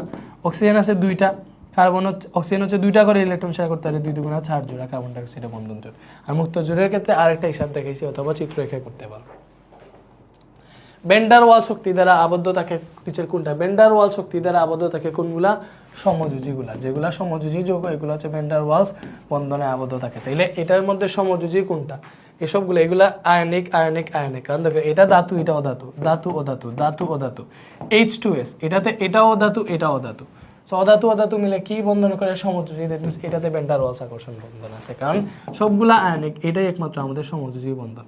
ঠিক আছে। আর ভ্যান ডার ওয়ালস বন্ধন হচ্ছে একদম দুর্বল বন্ধন। কোনটা পানিতে অদ্রবণীয়? দেখো পানিতে অদ্রবণীয় কোনগুলা? বিশেষ করে আয়নিক যৌগগুলোর মধ্যে প্রায় সবগুলাই পানিতে দ্রবীভূত হয়। আর সমযোজী যৌগের মধ্যে যেগুলার মধ্যে পুলারায়ন ঘটে বা আংশিক ধনাত্মক আংশিক ঋণাত্মক আদান বের করা যায়, এগুলা পানিতে দ্রবীভূত হয়, বাকিগুলো হয় না। বাট এমনিতে স্বাভাবিক ক্ষেত্রে মনে রাখবো সমযোজী পানিতে দ্রবীভূত হয় না, আয়নিক দ্রবীভূত হয়। বাট এর মধ্যে কয়েকটা ব্যতিক্রম আছে অবশ্যই। তো এই যে হাইড্রোক্লোরিক অ্যাসিড, এটা কিন্তু পানিতে দ্রবীভূত হয়। এটা সমযোজী হইলেও দ্রবীভূত হয়, কারণ হাইড্রোক্লোরিক অ্যাসিডকে বাংলা H+Cl- পাওয়া। এটা তো এমনিতেই দ্রবীভূত হবে, এটা অ্যাসিড, এটা অ্যালকোহলও পানিতে দ্রবীভূত হয়।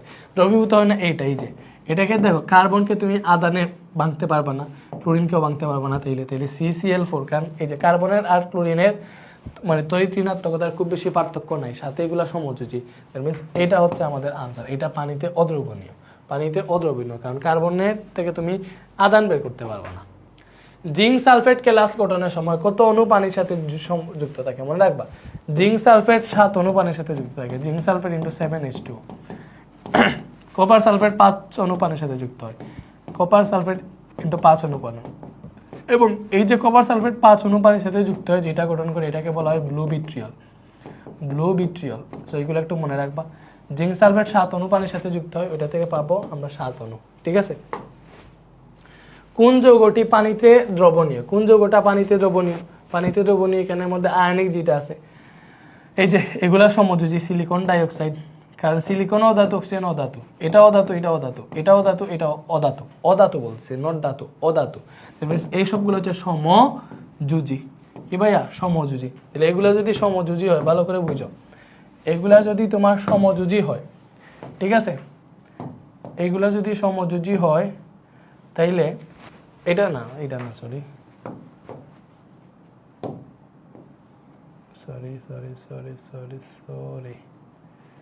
তোমাকে চাই আমি, এটা সমযোজী। ঠিক আছে।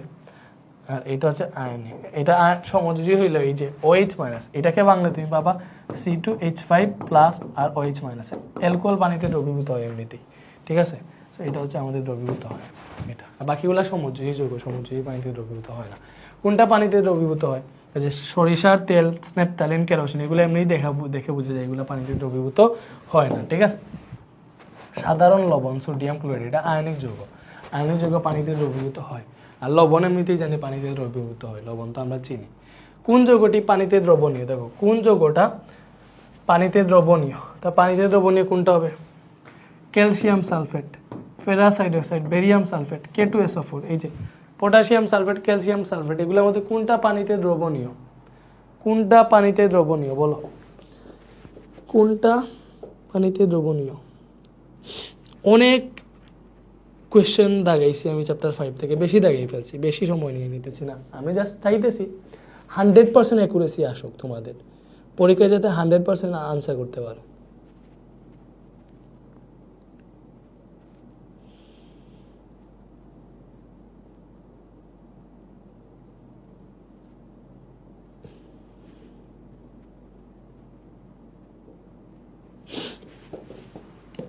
ওকে, আমি একটা কত সময় হয়েছে? আমরা আরও 45 মিনিট করে ফেলছি।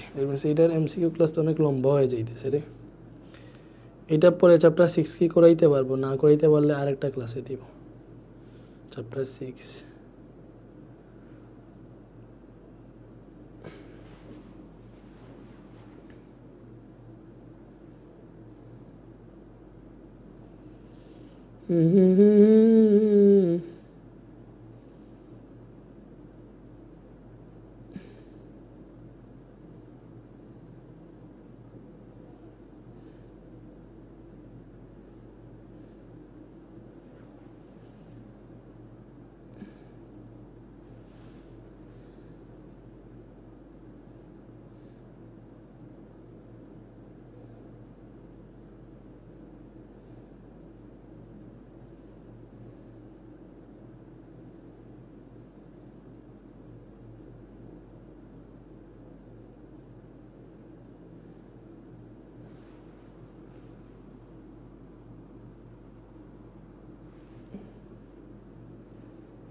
আচ্ছা, আমরা এটাতে ছিলাম না।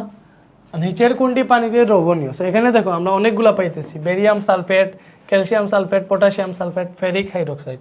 সো এগুলোর মধ্যে বসে কোনটা পানিতে দ্রবণীয়? সো এগুলোর মধ্যে মনে করো এই যে ক্যালসিয়াম সালফেট, বেরিয়াম সালফেট সবগুলাই পানিতে দ্রবীভূত হওয়ার কথা, বাট এগুলা দ্রবীভূত হয় বাট খুব অল্প পরিমাণে দ্রবীভূত হয় এইগুলো, ঠিক আছে? খুব অল্প পরিমাণে দ্রবীভূত। সো এটা মনে রেখো, পটাশিয়াম সালফেটটা ভালোভাবে দ্রবীভূত হইতে পারে এবং এটা পানিতে দ্রবীভূত হয়ে আয়ন উৎপন্ন করতে পারে। সো এই পটাশিয়ামটা হচ্ছে পানিতে দ্রবীভূত, পটাশিয়াম সালফেট, এটা হচ্ছে পটাশিয়ামের লবণ, এটা একটু ব্যতিক্রম। ইলেকট্রনীয় পরিবাহী কোনটা? মানে কোনটার মধ্য দিয়ে ইলেকট্রনের মাধ্যমে বিদ্যুৎ পরিবহন হয়, ঠিক আছে? ইলেকট্রনীয় পরিবাহী কোনটা? মনে রাখবা গ্রাফাইট। এটা হচ্ছে কার্বনের এমন একটা হচ্ছে কি বলে যৌগ যেটা হচ্ছে ইলেকট্রন পরিবহন করতে পারে। গ্রাফাইট ইলেকট্রন পরিবহন করে। ধাতু বিদ্যুৎ পরিবহন করে কেন? মনে রাখবা ধাতু, আমরা দেখছি ধাতব বন্ধন কেমনে থাকে। এই যে ধাতব বন্ধনগুলো আমরা দেখছিলাম এই যে এইভাবে, সরি,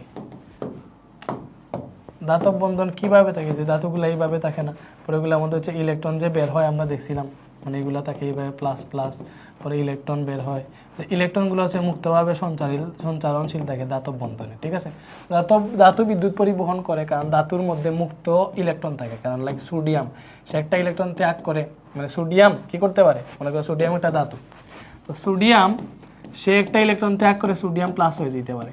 এই যে ইলেকট্রন ত্যাগ করে যেটা মুক্ত ইলেকট্রন, ওইটা হচ্ছে ধাতব বন্ধনে মুক্তভাবে সঞ্চারণশীল হইতে থাকে। এজন্য ধাতু বিদ্যুৎ পরিবহন করে, কারণ ধাতুতে বিমুক্ত ইলেকট্রন থাকার কারণে, কারণ ধাতু ইলেকট্রন ত্যাগ করে, ঠিক আছে?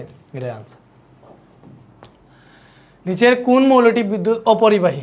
এইটা গন্ধক বিদ্যুৎ অপরিবাহী। তামা, রূপা, গ্রাফাইট, এগুলা সবগুলা ভালোভাবেই জানি যে তামা, রূপা, গ্রাফাইট এগুলোর মধ্যে বিদ্যুৎ পরিবহন হয়।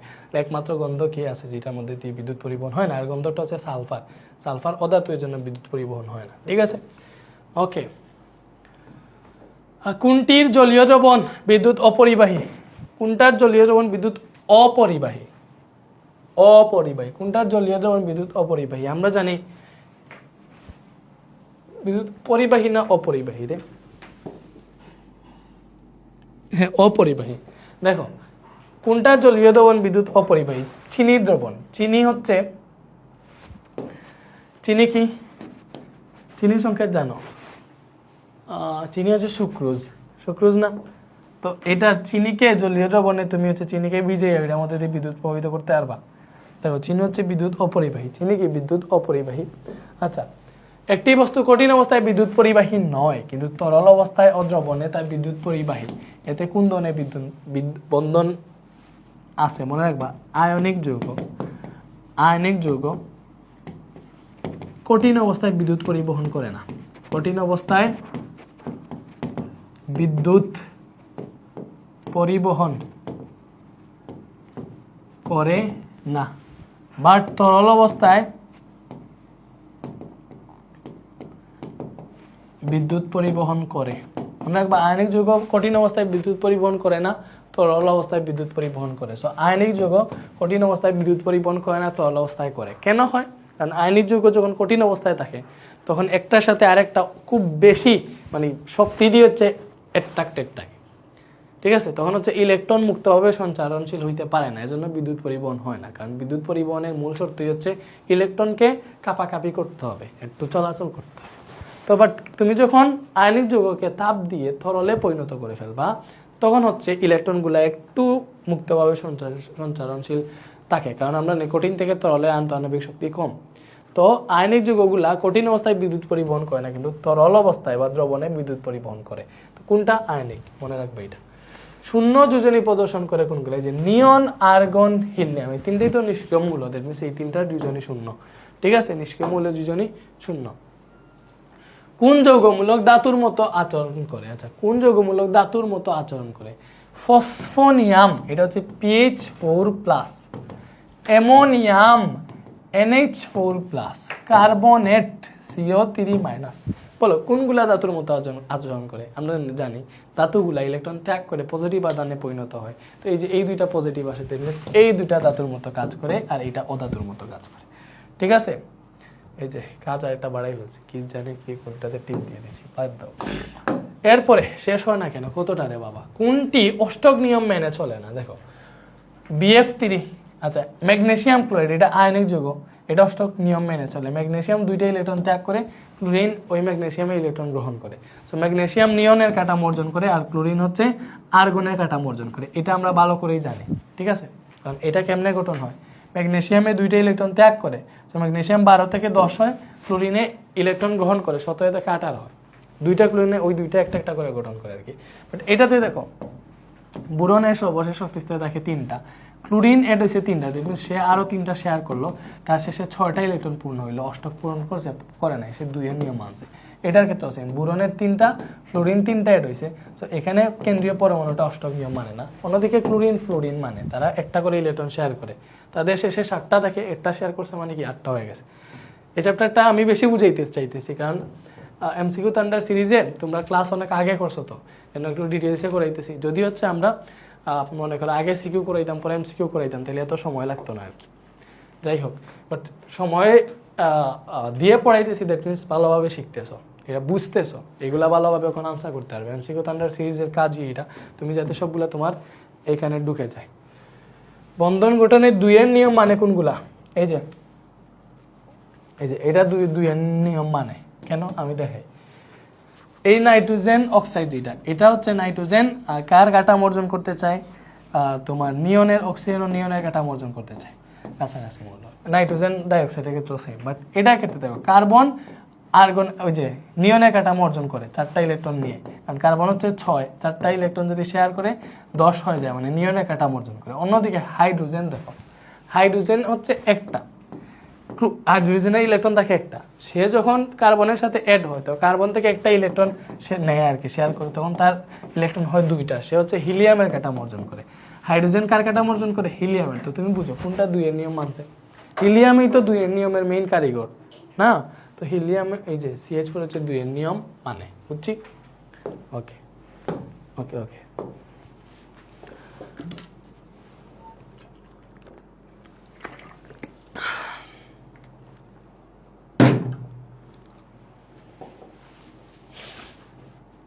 ধাতব বন্ধন যে কারণে গঠিত হয়, ধাতব বন্ধন গঠন হয় যে ধাতব বন্ধন গঠন হয় ধাতুর মধ্যে যখন মুক্ত ইলেকট্রন থাকে, মুক্ত ইলেকট্রন ধাতব বন্ধন হয় যে ধাতুগুলা, আয়নিক বন্ধন ইলেকট্রন আদান প্রদানে গঠন হয়, ধাতব বন্ধন না। ধাতব বন্ধন গঠন হয় যে ধাতুর মধ্যে ধাতু, ধাতু প্লাস ধাতু, মুক্ত ইলেকট্রন অনেকগুলো ধাতু, এই যে এটা প্লাস প্লাস আকারে থাকে না, তখন হচ্ছে এরা কী করে, তখন হচ্ছে এরা যখন ইলেকট্রন ত্যাগ করে, ইলেকট্রনগুলো এখানে হচ্ছে মুক্তভাবে সঞ্চালনশীল হইতে পারে, যে মুক্ত ইলেকট্রনের জন্য ধাতব বন্ধন গঠিত হয়। আর এগুলোর মধ্যে স্থির বৈদ্যুতিক আকর্ষণ ক্রিয়েট হয়, যে পজিটিভে নেগেটিভে। সো এটা হচ্ছে একাডেমিক আনসার, বুঝছি?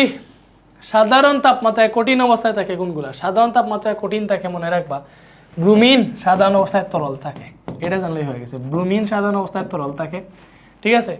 ক্লোরিন ফ্লোরিন সাধারণ অবস্থায় গ্যাসীয় থাকে, আয়োডিন কঠিন থাকে, ঠিক আছে? সালফার কঠিন থাকে, সালফার তো এমনিতেই কঠিন, এটা কঠিন থাকে, আর আয়োডিন কঠিন থাকে। আর ব্রুমিন তরল থাকে মনে রাখবা সাধারণ তাপমাত্রায়, আর ফ্লোরিন ক্লোরিন গ্যাসীয় থাকে। সেখানে সাধারণ তাপমাত্রায় কঠিন থাকে কারা? এই যে আয়োডিন আর সালফার, 2 আর 3, ঠিক আছে? ওকে। 4টা মৌল আছে যাদের প্রোটন সংখ্যা 5, 9, 11, 12। তাইলে এগুলা হচ্ছে কি বলছে, পি 5টা মানে হচ্ছে এটা হচ্ছে বুরন, কিউ 9টা ইলেকট্রন মানে ফ্লোরিন, আর 11টা ইলেকট্রন মানে সোডিয়াম, এক্স 12টা ইলেকট্রন মানে ম্যাগনেসিয়াম। তো পি ও কিউ মৌলের সমন্বয়ে গঠিত যৌগে মুক্ত জুই ইলেকট্রন কয়টা? পি আর কিউ, দ্যাট মিনস বুরন আর ফ্লোরিনে কি যৌগ গঠন করে? BF3, এটা আমরা এটা জানছি। তো এটা গঠন কিরকম দেখো, বুরনের প্রথম শক্তি স্তরে 2টা, শেষ শক্তি স্তরে থাকে 3টা, কারণ বুরনের পারমাণবিক সংখ্যা কত? 5। তো 3টা ফ্লুরিন অ্যাড হবে, 3টাকে তুমি এভাবে সিঙ্গেল ভাবে দাও, এটাতে ফ্লুরিনেরটা অ্যাড হয়েছে, ফ্লুরিনের শেষে থাকে 7টা, একটা দিয়ে দিছি, বাকি 6টা দিবা, এটা হচ্ছে ফ্লুরিন। এখানে একটা ফ্লুরিন অ্যাড হবে, একটা এখানে দিয়ে দিছি, বাকি 6টা দিব, কারণ ফ্লুরিনের শেষে আছে 7টা। এই যে এটা হচ্ছে আমি ডিটেলসে বুঝাইতেছি, দেখো এইভাবে মুক্তজোড় বের করতে পারবা। বসে মুক্তজোড় কয়টা? 1, 2, 3, 4, 5, 6, 7, 8, 9, এটাতে কোনো মুক্তজোড় নাই, তাহলে মুক্তজোড় ইলেকট্রন আছে 9 জোড়া। মুক্তজোড় ইলেকট্রন কয় জোড়া? 9 জোড়া, ঠিক আছে? বন্ধন জোড় কয় জোড়া? 1, 2, 3 জোড়া। এভাবে বের করতে পারবা। দেখো এখানে কয়টা ফ্লুরিন আছে? 3টা ফ্লুরিন, ফ্লুরিনের দুজনে 1, 3 একে 3 জোড়া বন্ধন জোড়, 3 জোড়া, মুক্তজোড় 9 জোড়া, ঠিক আছে? ওকে, তো তো আমি তোমাকে অনেক শর্টকাট শিখেছি, বন্ধন জোড় মুক্ত জোড়ও শর্টকাটে বের করতে পারবা। কেমনে? ফ্লোরিনের শেষে থাকে 7টা। তো ফ্লোরিন যখন বন্ধনে আবদ্ধ হয়, ফ্লোরিন যেহেতু একযোজী মৌল, তার যোজনী এক, সে একটা ইলেকট্রন শেয়ার করবে। তো একটা ইলেকট্রন বন্ধনে আবদ্ধ হয়ে গেলে বাকি থাকবে 6টা ইলেকট্রন। এরকম চিত্র না এঁকে যদি করতে চাও, তাহলে এই 6টা ইলেকট্রন মানে হচ্ছে 3 জোড়া। তাহলে একটা ফ্লোরিন থেকে আমি পাইতেছি 3 জোড়া, এখানে 3টা ফ্লোরিন আছে, তাহলে 3টা ফ্লোরিন থেকে আমি কয় জোড়া পাবো? 9 জোড়া। ভালো করে বুঝো। বাকি থাকলো আমাদের কেন্দ্রীয় পরমাণু বুরন। বুরনের শেষে আছে এমনিতেই 3টা। তো 3টা ফ্লোরিন বুরনের সাথে অ্যাড হয়েছে, দ্যাট মিনস বুরন 3টা ইলেকট্রন শেয়ার করবে, তখন তার কাছে আর কোনো ইলেকট্রন থাকবেই না, দ্যাট মিনস 9 জোড়া মুক্ত জোড় ইলেকট্রন থাকবে। সো বন্ধন না এঁকে এইভাবেও করতে পারবা, ঠিক আছে? তো এত সময় লাগবে পরীক্ষায়, কি এত সময় লাগবে? যত সময় তোমাদেরকে বুঝাইতেছি আমি তো দেখেই বলে দিব। 3টা আছে, 3 একে 3, বন্ধন জোড় 3টা, শেষ। মুক্ত জোড় কেমন? এই যে এখানে যেভাবে করছি এইভাবে 10 সেকেন্ডে আনসার আমি দাগিয়ে দিতে পারবো। তোমাকে ওইভাবে দাগাইতে হবে, তোমাকেই ওইভাবে দাগাইতে হবে। এটা হচ্ছে কেমিস্ট্রি চ্যাপ্টার 6, মানে হচ্ছে কোনটা? দেখো, মৌলের ধারণা ও রাসায়নিক গণনা। এটাতে যাওয়ার আগে আমরা হচ্ছে চ্যাপ্টার 5 আগে দিয়ে দিই, 6 আলাদা দিই, ভালো হবে। টানা রেকর্ড করলে আবার সমস্যা। চ্যাপ্টার 6টা একদিন গ্যাপ দিয়ে চলে আসবে ইনশাল্লাহ। এখন হচ্ছে রেগুলার ক্লাস আপলোড হবে এমসিকিউ থান্ডার সিরিজে, কারণ আমাদের এফআরবিবি ক্লাস কমে গেছে। তো চিন্তা নেই, তোমরা চিন্তা করো না। পরীক্ষার আগে, মানে আরও বহুত আগে, পরীক্ষার বহু আগেই তোমাদের এমসিকিউ থান্ডার সিরিজ কমপ্লিট হবে, কারণ আমি বুঝি কোন সময় কোনটা দেওয়া উচিত। বেশিরভাগ আমাদের রিভিশন বেচের ক্লাস দিতে গিয়ে এমসিকিউ থান্ডার সিরিজটা মানে কষ্ট হয়েছে, মানে দিতে কষ্ট হয়ে দিয়েছে, বাট ক্লাস তো অবশ্যই কমপ্লিট করবো, ঠিক আছে? সো এতদিন বোর্ড ছিল না, নাইলে আগেই দিয়ে দিতাম। সো এতটুকু ছিল হচ্ছে আমাদের আজকের ক্লাস। এখানে হচ্ছে আমরা চ্যাপ্টার 5 কমপ্লিট করছি এতক্ষণে। সো আমরা হচ্ছে পরবর্তীতে চ্যাপ্টার 6 আর একটা লেকচারে দিব, ঠিক আছে? ওকে, ভালো থাকো, আল্লাহ হাফেজ।